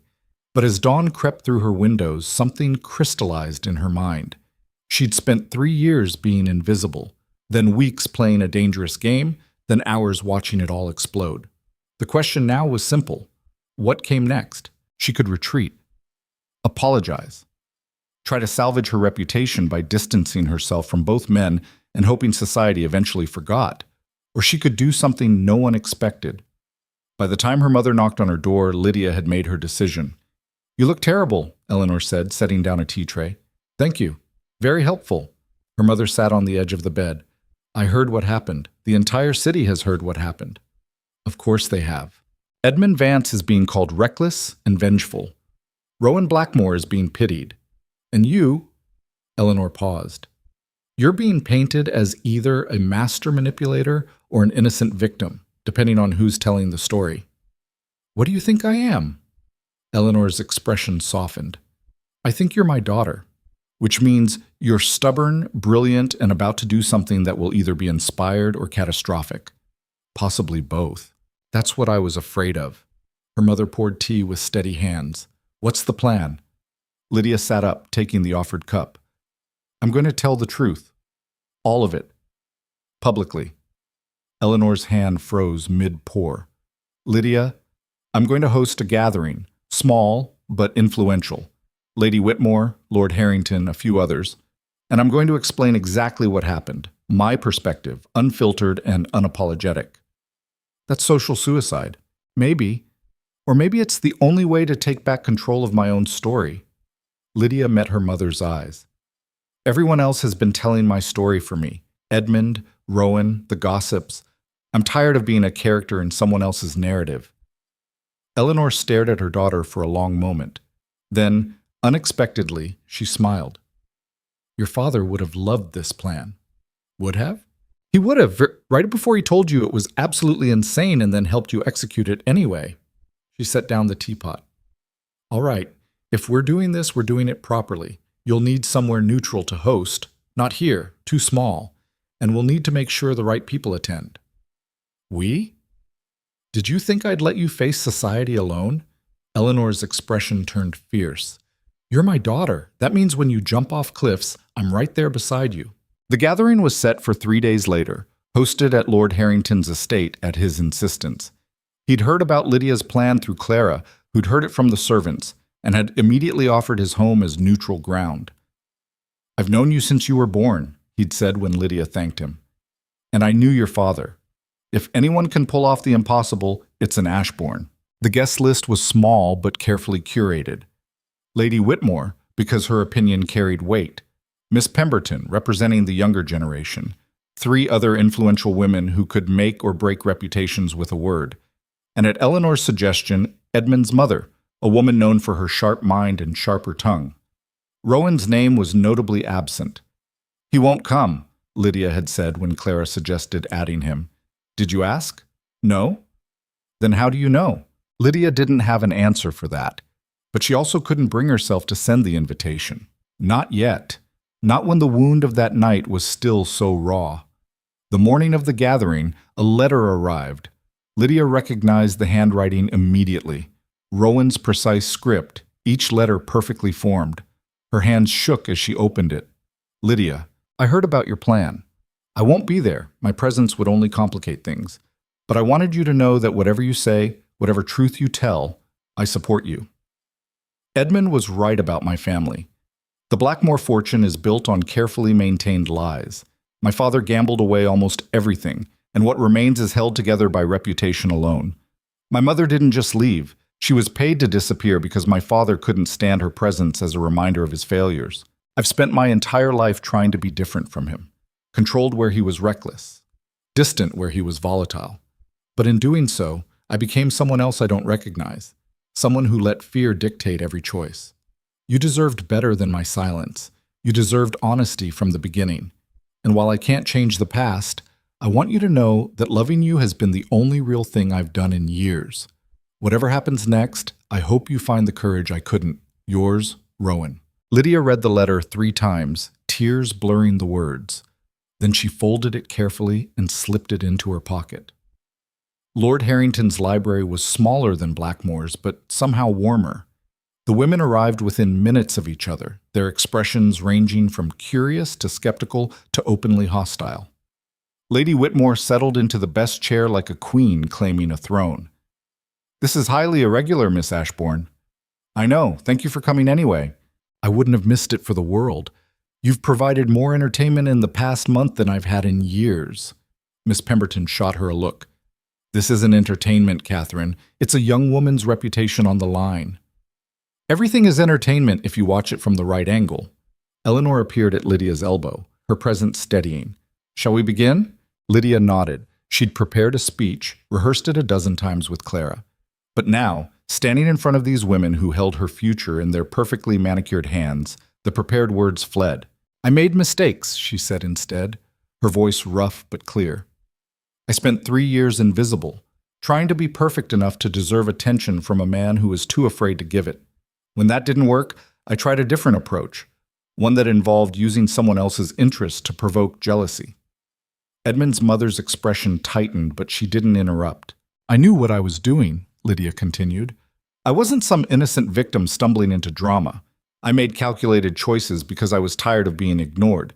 And when those choices exploded, I wanted to blame everyone else. Edmund for his bet, Rowan for his silence. But the truth is, I played my own game, and I hurt people in the process." "So you're admitting to manipulation," Lady Whitmore said. "I'm admitting to being human, to wanting something so badly I didn't think about the cost until it was too late." Lydia met each woman's gaze. "Edmund made a bet. That was cruel and stupid. Rowan stayed silent. That was cowardly. But I used them both, in different ways, for my own purposes. We're all guilty of something." Silence filled the library. Miss Pemberton leaned forward. "Why are you telling us this? You could have denied everything, blamed the men, played the victim. Society would have accepted that story. Because I'm tired of living in other people's stories. Tired of letting reputation and appearances dictate every choice." Lydia's voice strengthened. "Edmund was right about one thing. This world runs on power and reputation, but it shouldn't run on lies, and I've told enough of those to last a lifetime." "So what do you want from us?" This from Mrs. Vance, Edmund's mother, her voice cool but not unkind. "Nothing. I'm not asking you to forgive me or defend me. I'm just asking you to hear the truth as I know it. What you do with that information is your choice." Lady Whitmore studied her with sharp eyes. "And Rowan Blackmore? What about him?" Lydia's throat tightened. "I love him. Despite everything, I love him. But I also know that love built on secrets and fear doesn't survive. So whatever happens between us, that's between us. Not a story for anyone else to tell." Another pause. Then Eleanor spoke, her voice steady. "My daughter has more courage than sense sometimes, but she comes by it honestly. Her father was the same way, willing to risk everything for what he believed was right, even when the world told him he was wrong." "And look how that turned out," Lady Whitmore said, but her tone had softened slightly. "He died young, yes, but he died free. And he left behind daughters who know how to stand up when it would be easier to fall down." Eleanor's hand found Lydia's shoulder. "I'm proud of that legacy, even when it terrifies me." Mrs. Vance stood abruptly. For a terrible moment, Lydia thought she was leaving in disgust. Instead, the older woman crossed to stand directly in front of her. "My son behaved abominably," she said. "That bet was childish and cruel, and he knows it. He also knows he destroyed something potentially valuable because he couldn't handle being hurt." She paused. "But he'll survive.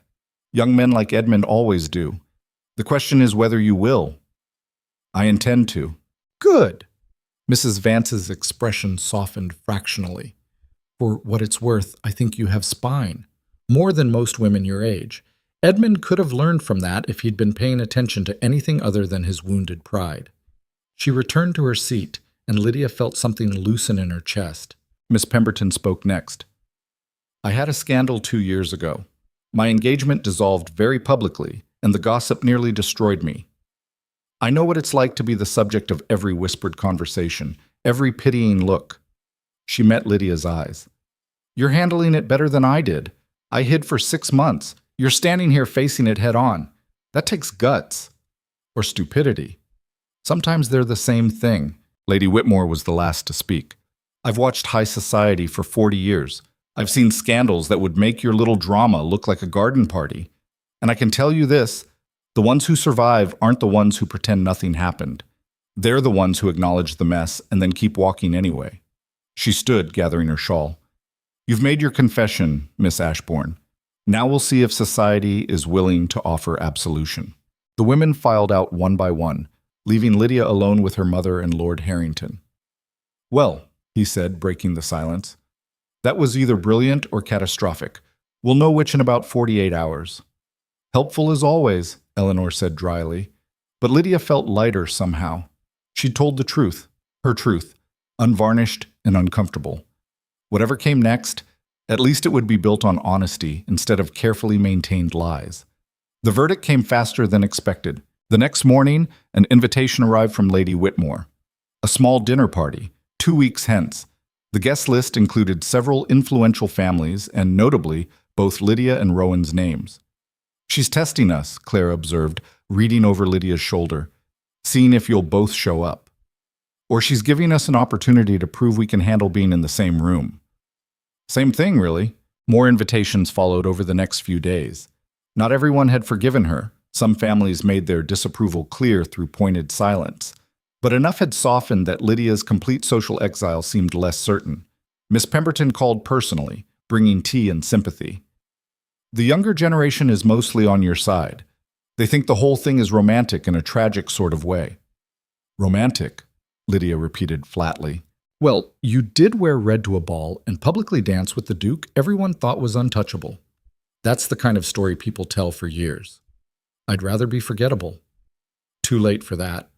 Edmund, surprisingly, was the next to reach out. His letter was brief and awkward. Lydia, I was drunk and angry and cruel. None of that excuses what I said, but I wanted you to know I regret it. You deserve better than being caught in my tantrum. I hope you and Blackmore figure yourselves out. You're both too stubborn to settle for anything less than everything. Lydia stared at the letter for a long time. Then she wrote back, equally brief. Edmund, we both made mistakes. I'm choosing to learn from mine. I hope you do the same. L. She didn't expect a response, and she didn't get one. But somehow, sending the letter felt like closing a chapter. Rowan, however, remained silent. He's probably drowning in his own mess, Clara said when Lydia mentioned it. Edmund exposed his entire family history to half of society. That's not something you bounce back from quickly. I know, but I wish... Lydia stopped, not sure how to finish the thought. You wish he'd fight for this the way you're fighting for it. Yes. Clara squeezed her hand. Maybe he is. Just in his own way. Lady Whitmore's dinner party arrived too quickly. Lydia spent the entire day in a state of barely controlled panic. Rowan would be there. They'd have to face each other in front of all these people who knew exactly what had happened between them.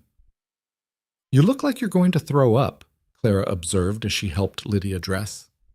I might. Please don't. This dress is too expensive to ruin. Lydia had chosen blue this time, deep sapphire that made her skin look pale and her eyes dark. Not armor like the red dress had been, but not invisibility either. Something in between. The Whitmore estate was ablaze with light when she arrived. Eleanor had declined to attend, claiming that Lydia needed to do this part herself. I can't hold your hand through everything, she'd said. At some point, you have to stand alone. So Lydia stood alone in the entrance hall, watching other guests arrive. She recognized most of them, the same families, the same hierarchies. But something had shifted. People nodded to her as they passed. Not friendly exactly, but not openly hostile either. Progress, she supposed. Then Rowan arrived. He looked terrible.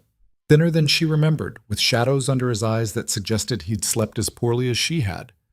But when his gaze found hers across the crowded hall, something sparked. Recognition, longing, fear, all mixed together. He crossed to her, and the room seemed to hold its breath. Lydia. Rowan. Silence stretched between them. Then, simultaneously, I'm sorry. I got your letter. They stopped. Despite everything, Lydia felt a smile tug at her lips.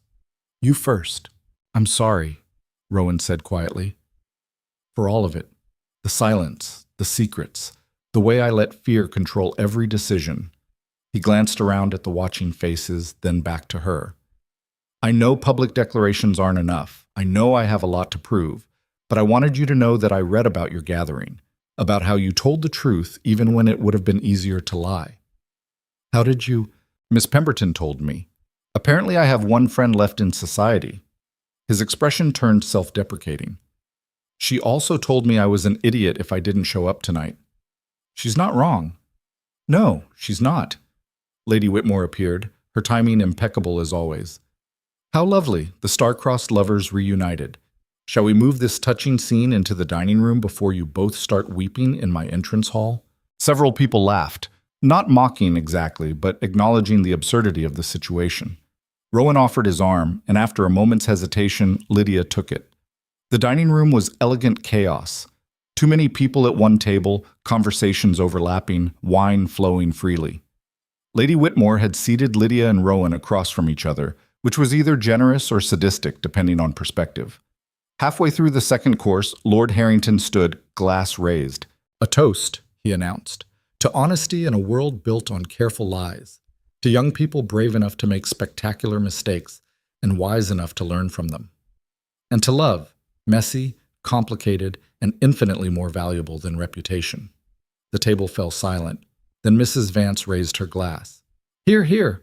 Others followed. Miss Pemberton, several younger guests, even Lady Whitmore herself. Not everyone participated. Some families still sat with arms crossed, judgment written clearly on their faces. But enough did that Lydia felt tears prick her eyes. Rowan's gaze met hers across the table, and she saw the same emotion reflected there. They weren't forgiven. Not completely, not by everyone. But they were being given a chance. After dinner, guests spilled into the garden. Lydia found herself alone near the roses, breathing in the cool night air, when Rowan appeared beside her. Walk with me? He asked. They moved through the garden in silence for several minutes. Finally, Rowan said, I've spent the past week trying to figure out how to fix everything. The family debts, the reputation, the mess Edmund created.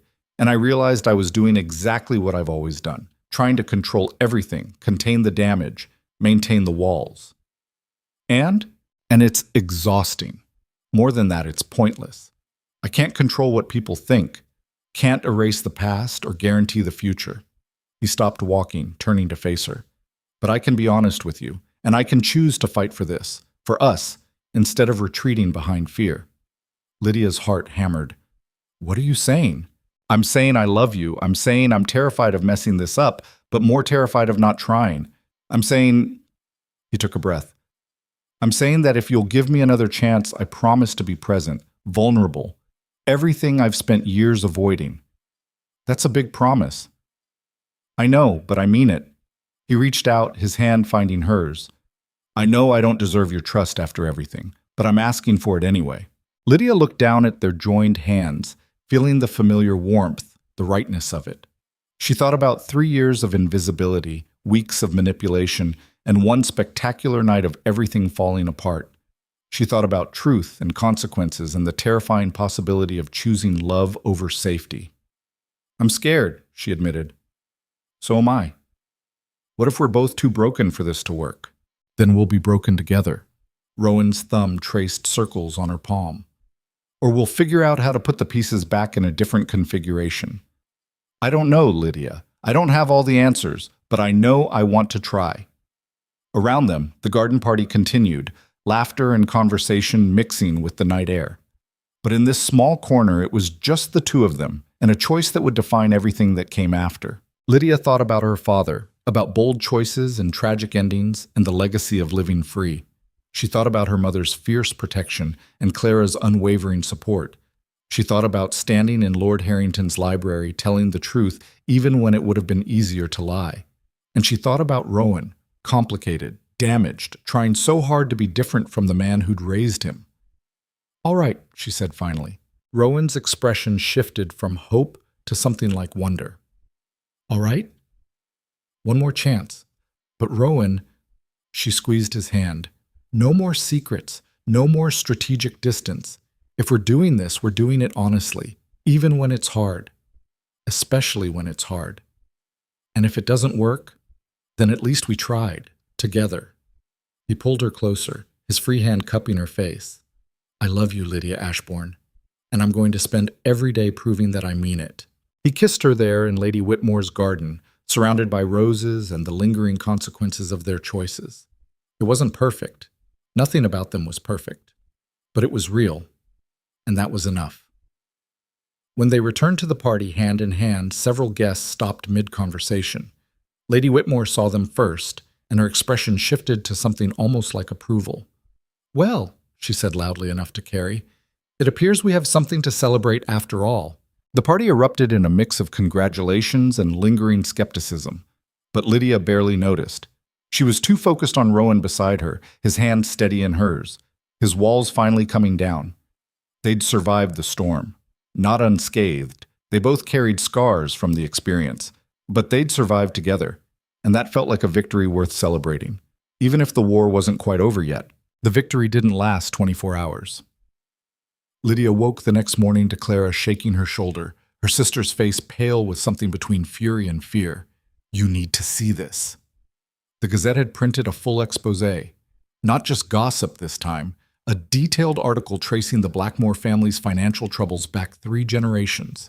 Names, dates, amounts, everything Edmund had threatened to reveal and more. How did they get all this? Lydia's hands trembled as she read. "Does it matter? It's out there now." Clara sat on the edge of the bed. "Rowan's going to be destroyed." Lydia was already moving, throwing off blankets, reaching for her robe. "I need to see him. Mother said—" "I don't care what Mother said." She dressed in record time, barely bothering with her hair. The carriage ride to Blackmore Hall felt like traveling through water, everything slow and distorted and wrong. When she arrived, the butler's expression told her everything before he spoke. "Lord Blackmore is not receiving visitors, Miss Ashbourne." "I'm not a visitor, please. I need to see him." The butler's face softened fractionally. "He's in the library. But, Miss Ashbourne, he's not in a good way." She found Rowan standing at the window, still in yesterday's clothes, the Gazette crumpled on the floor at his feet. He didn't turn when she entered. "You shouldn't be here," he said quietly. "Too bad. I'm here anyway." "Lydia," his voice cracked. "Did you read it?" "Yes." "Then you know. Everything Edmund threatened, everything I tried to keep hidden. It's all public now. The debts, the lies. The fact that the great Blackmore legacy is built on nothing but carefully maintained fiction." Lydia crossed to him, her hand finding his shoulder. He was shaking. "I don't care about your family's debts." "You should. Half of society just learned that marrying me would be financial suicide, that I'm not the untouchable duke everyone thought. I'm just a man desperately trying to hold together something that should have collapsed years ago." "So let it collapse." Rowan turned to face her, and she saw the devastation in his eyes. "What? You've spent your entire life maintaining walls, protecting a legacy that's been killing you. Maybe it's time to let it fall." She took his hands, holding tight when he tried to pull away. "Start over. Build something new." "You don't understand what you're asking. Without the Blackmore reputation, I'm nothing. No influence, no power, no—" "You're you. That's not nothing." He laughed bitterly. "Tell that to the families who are probably already withdrawing their support. To the business partners who will suddenly remember prior commitments. To everyone who befriended the Duke but won't waste time on the fraud. Then they were never really your friends anyway." Rowan pulled away, running his hands through his already disheveled hair. "This is exactly what I was afraid of. Why I stayed distant for so long. I knew this would happen. Knew that caring about someone would give them the power to see me destroyed. And I was right. The accusation hung in the air. Lydia felt it land like a physical blow. You think I did this? What? No. You said caring about someone gave them power to see you destroyed. That's me, Rowan. You're talking about me. I'm talking about everyone. Edmund, society, the whole rotten system that rewards lies and punishes honesty. His voice rose, control finally shattering. I let you in. I dropped my walls. And now look what happened. What happened is that Edmund was vindictive and cruel. That's not on you, and it's sure as hell not on me. Isn't it? If I just stayed away from you, if I'd never invited you to the library, never confessed, never... He stopped, breathing hard. You'd be fine. Your reputation would have recovered, and I'd still have some semblance of the life I built. Lydia felt something cold settle in her chest. So you regret it? That's not what I said. It's exactly what you said. You're standing here blaming me for the fact that you finally let yourself be human instead of some perfect, untouchable statue. Her voice shook with anger and hurt. I'm sorry Edmund destroyed your secrets. I'm sorry your family's legacy isn't what you thought it was. But I'm not sorry we happened, and if you are, then maybe we were doomed from the start. She turned to leave, but Rowan caught her wrist. Wait, why? So you can push me away again? Save yourself the trouble. I'm already leaving. Lydia, please. His grip tightened, desperate. I'm terrified. I don't know how to do this, how to lose everything I've built and still function, and I'm taking that fear out on you because you're here and I'm an idiot. You're not wrong about the idiot part. Despite everything, he almost smiled. I don't regret us. I regret that loving you means watching you get dragged through this mess. You deserve better than being associated with a scandal-plagued family and a man who doesn't know how to handle his own emotions. Stop telling me what I deserve. I'm perfectly capable of deciding that myself. She stepped closer, her free hand finding his face. You're right that you're terrified. You're also right that you don't know how to do this. But Rowan, neither do I. We're both making this up as we go, and we're both going to mess up. That's not failure. That's just being human. His eyes searched hers. What if I can't be what you need? What if you already are? The kiss was different this time, not victory or relief, but desperation and hope tangled together. When they broke apart, Rowan rested his forehead against hers. I'm sorry, he whispered, for panicking, for blaming you, for... Shut up and let me help you figure this out. He laughed, the sound ragged but real. How? I have an idea, but you're not going to like it. 2 hours later, they sat in Lord Harrington's study. Lydia, Rowan, Eleanor, and the old lord himself. Lydia had laid out her plan, and now everyone was staring at her like she'd suggested burning down Parliament. Absolutely not, Eleanor said flatly. It's the only way. It's social suicide, worse than that. It's financial suicide. Rowan leaned forward. What exactly are you proposing? Lydia took a breath. We publicly acknowledge everything. The debts, the struggles, all of it. But we frame it differently, not as scandal, but as reality. Show people that the Blackmore name represents resilience instead of just inherited wealth. By doing what? Lord Harrington asked. By restructuring everything. Selling off the unnecessary properties, the artwork, all the things that are just for show. Keep what actually matters and use the rest to pay down debts. She looked at Rowan. You've been trying to maintain an image that's bankrupting you. What if you stop trying to maintain it? You're suggesting I sell off my family's legacy. I'm suggesting you save what's actually worth saving and let the rest go. Lydia's voice softened. Your father's mistakes aren't yours to carry forever, and trying to hide them has only made everything worse. Eleanor rubbed her temples. Even if this worked, and that's a massive if, society would view it as an admission of defeat. Or as an admission of honesty, Lord Harrington said slowly, which, given the current climate of scandal and speculation, might actually be refreshing. Rowan was quiet, his expression unreadable. Finally, it would mean giving up Blackmore Hall. The words dropped like stones. Lydia felt her stomach clench. The estate? The main house alone costs more to maintain than it generates in income. If I'm serious about restructuring, it would have to go. He met her eyes. That's what you're asking, isn't it? To let go of everything my family built? I'm asking you to let go of everything that's destroying you. There's a difference. Silence filled the study. Eleanor looked like she wanted to argue further but couldn't find the words. Lord Harrington simply watched, his expression thoughtful. "If I do this," Rowan said finally, "I need your help, all of you.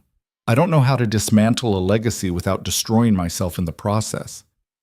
"You're not dismantling it," Lydia said. "You're rebuilding it, and you're not doing it alone." The next week was chaos.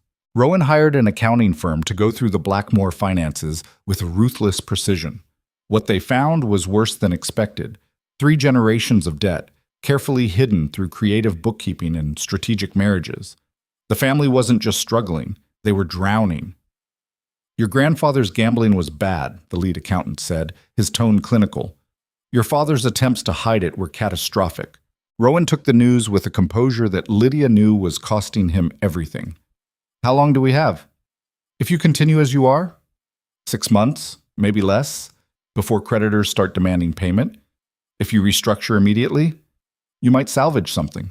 The auction was set for 3 weeks later. Blackmore Hall itself would go on the market, along with most of the artwork, furniture, and various properties scattered across the country. What remained would be consolidated into a single, manageable estate. Society's reaction was predictably vicious. "The Blackmores have fallen," one gossip column crowed, "from untouchable legacy to public auction in less than a month." But there were other voices too. Miss Pemberton wrote a surprisingly thoughtful piece for a smaller publication about the courage required to admit failure.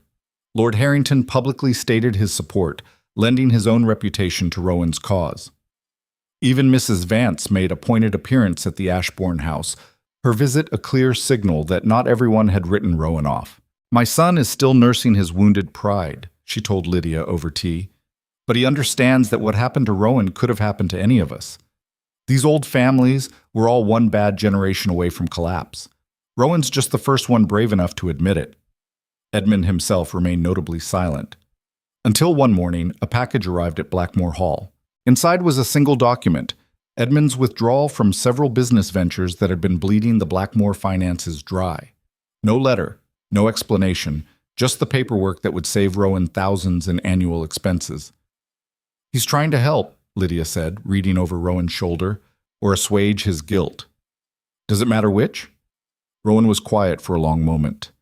"No, I suppose it doesn't." The day before the auction, Lydia found Rowan in what had been his father's study.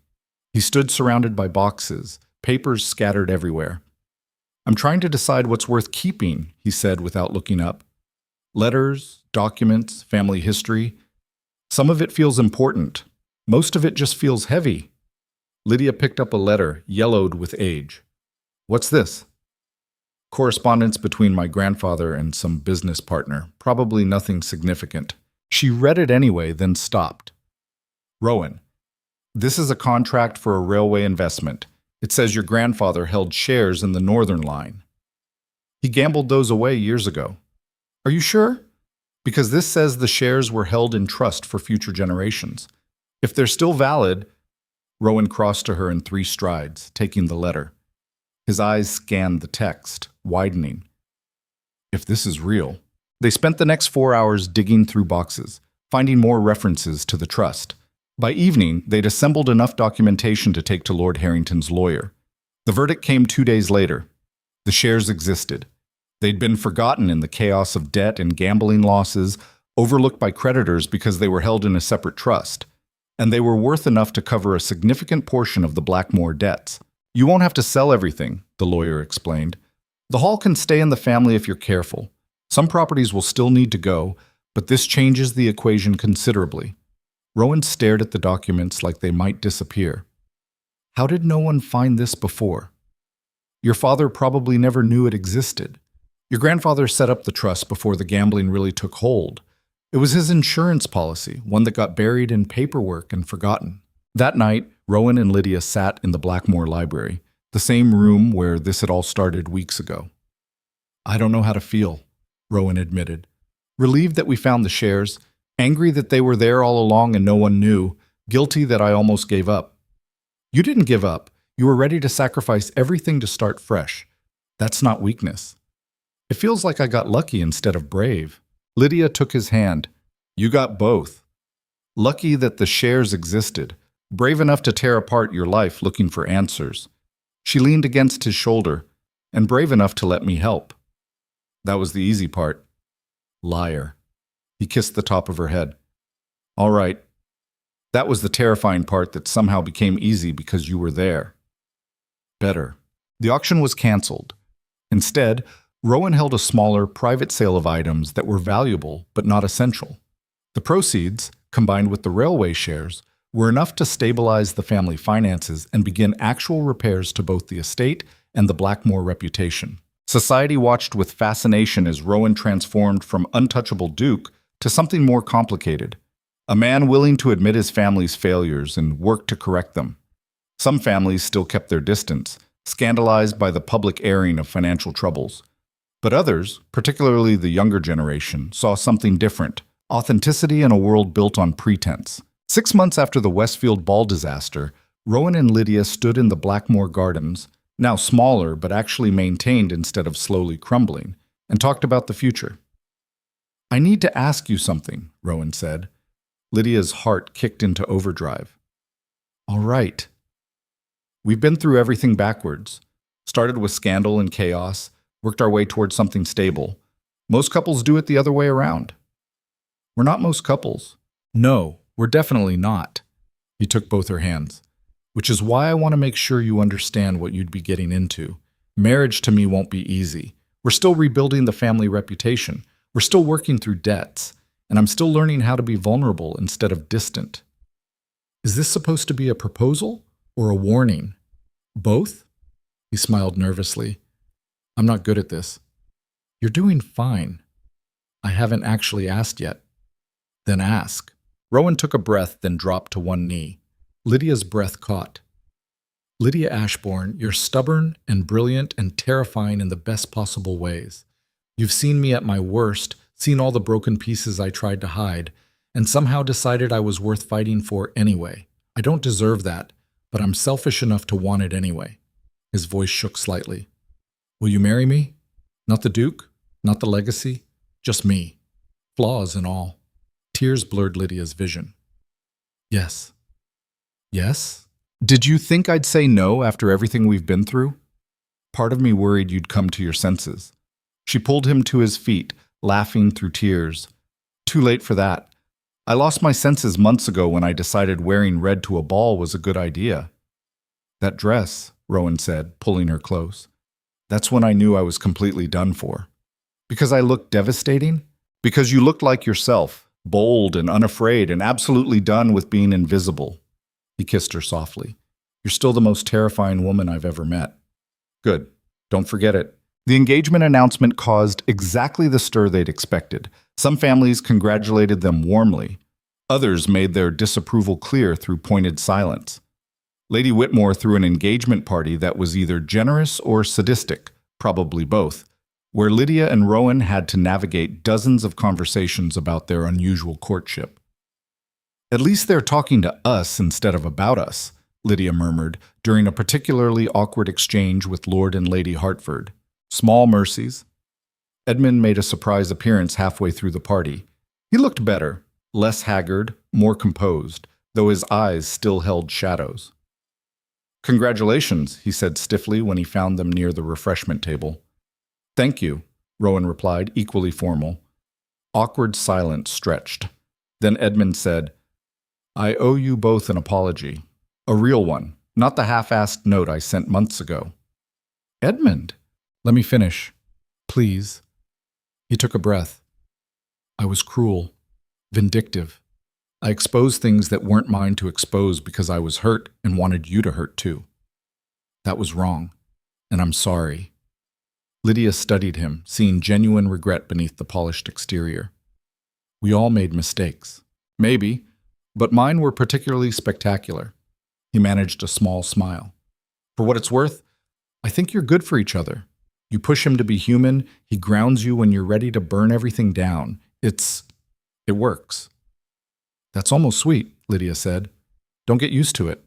I have a reputation for being shallow to maintain, but his expression was softer now. I hope you're happy. Really. He disappeared back into the party, leaving them standing together. That was unexpected, Rowan said. He's trying. That's more than we could have hoped for 6 months ago. The wedding was planned for autumn. Small by society standards, but that was intentional. Lydia had no interest in a spectacle.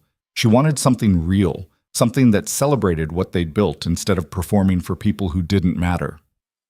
75 guests, Clara announced, reviewing the list. That's practically intimate for our circle. That's the point. Mother thinks you should invite at least another 50. Mother can invite them to her own wedding. Eleanor appeared in the doorway. I heard that. Good. You were meant to.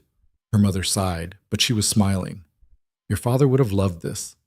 The scandal, the drama, the absolute chaos of it all. Really? He thrived on chaos. Drove me insane. Eleanor sat beside her daughters. But he also taught me that living safely means living small. And you, my darling daughter, have never been small. Lydia felt tears threaten. I'm terrified I'm going to mess this up. You probably will. Marriage is mostly messing up and then figuring out how to fix it together. Eleanor took her hand. But you've already survived the worst of it. Everything else is just details.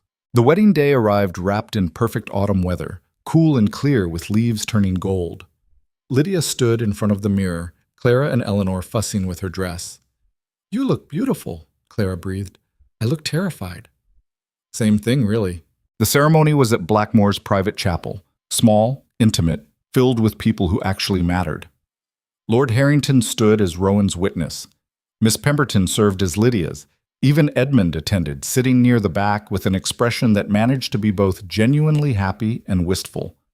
When Rowan turned to watch Lydia walk down the aisle, his carefully constructed composure shattered completely. Tears streaked his face, and he didn't bother trying to hide them. You're crying, Lydia whispered when she reached him. Shut up, you're crying too. I earned it. I'm the bride. The ceremony passed in a blur of vows and promises and the weight of everything they'd survived to reach this moment. When the officiant pronounced them married, Rowan kissed her like they were the only two people in the world. I love you, he whispered against her lips.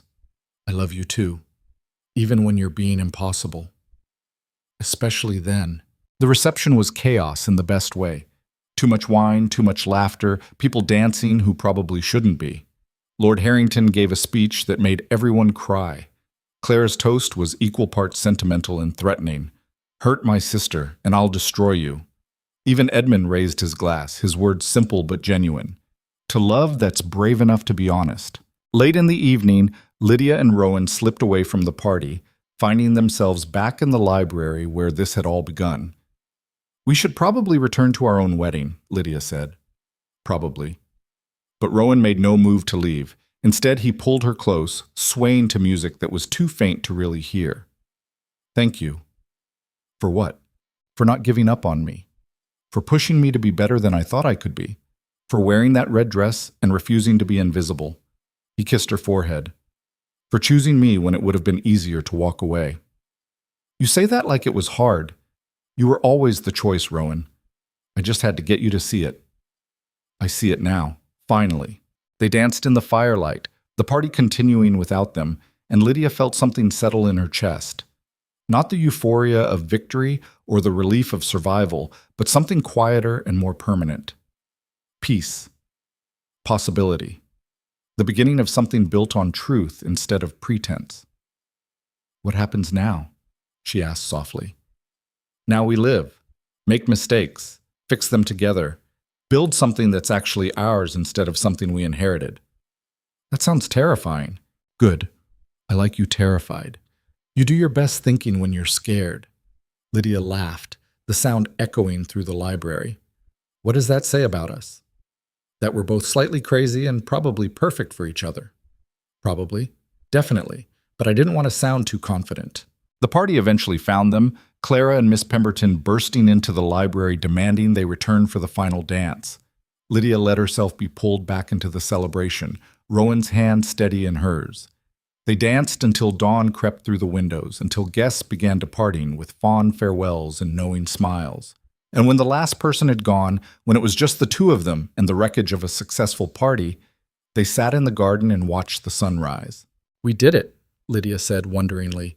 We survived. More than that, we actually built something real.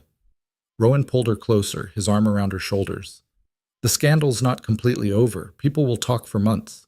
Let them talk. The finances still need work. The estate needs repairs. And I still don't know what I'm doing half the time. Join the club. He kissed her temple. You're not worried?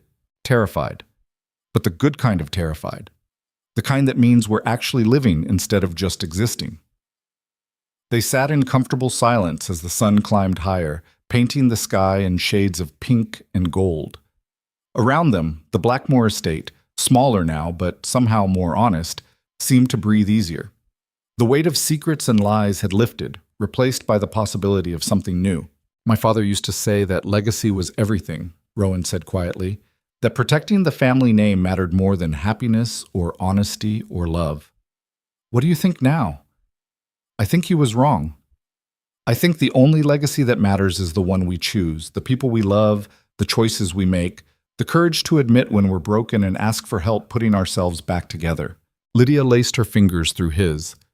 That's very profound for someone who claims not to know what he's doing.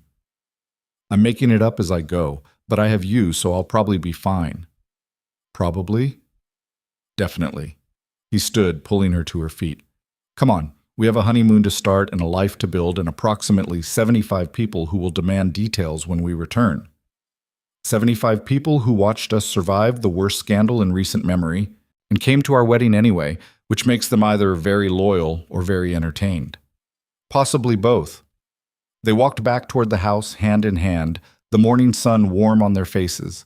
Behind them, the garden party's remnants were already being cleared away, wilted flowers and empty glasses and the physical evidence of celebration.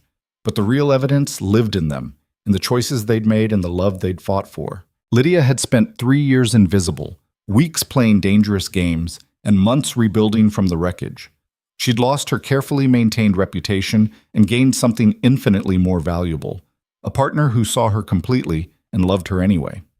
A man who'd dropped his walls and admitted his failures and chosen vulnerability over safety. They'd transformed from rivals into allies, from calculated gamblers into honest partners. What began as a desperate attempt to be seen had become something neither of them expected. Real, messy, complicated love. Not won by chance, not achieved through perfection, but chosen, daily, with fierce devotion and relentless courage. And that, Lydia thought as Rowan's hand tightened around hers, was worth every scandal, every whispered conversation, every moment of fear. Because invisible had been safe. But seen, truly, completely seen, was everything.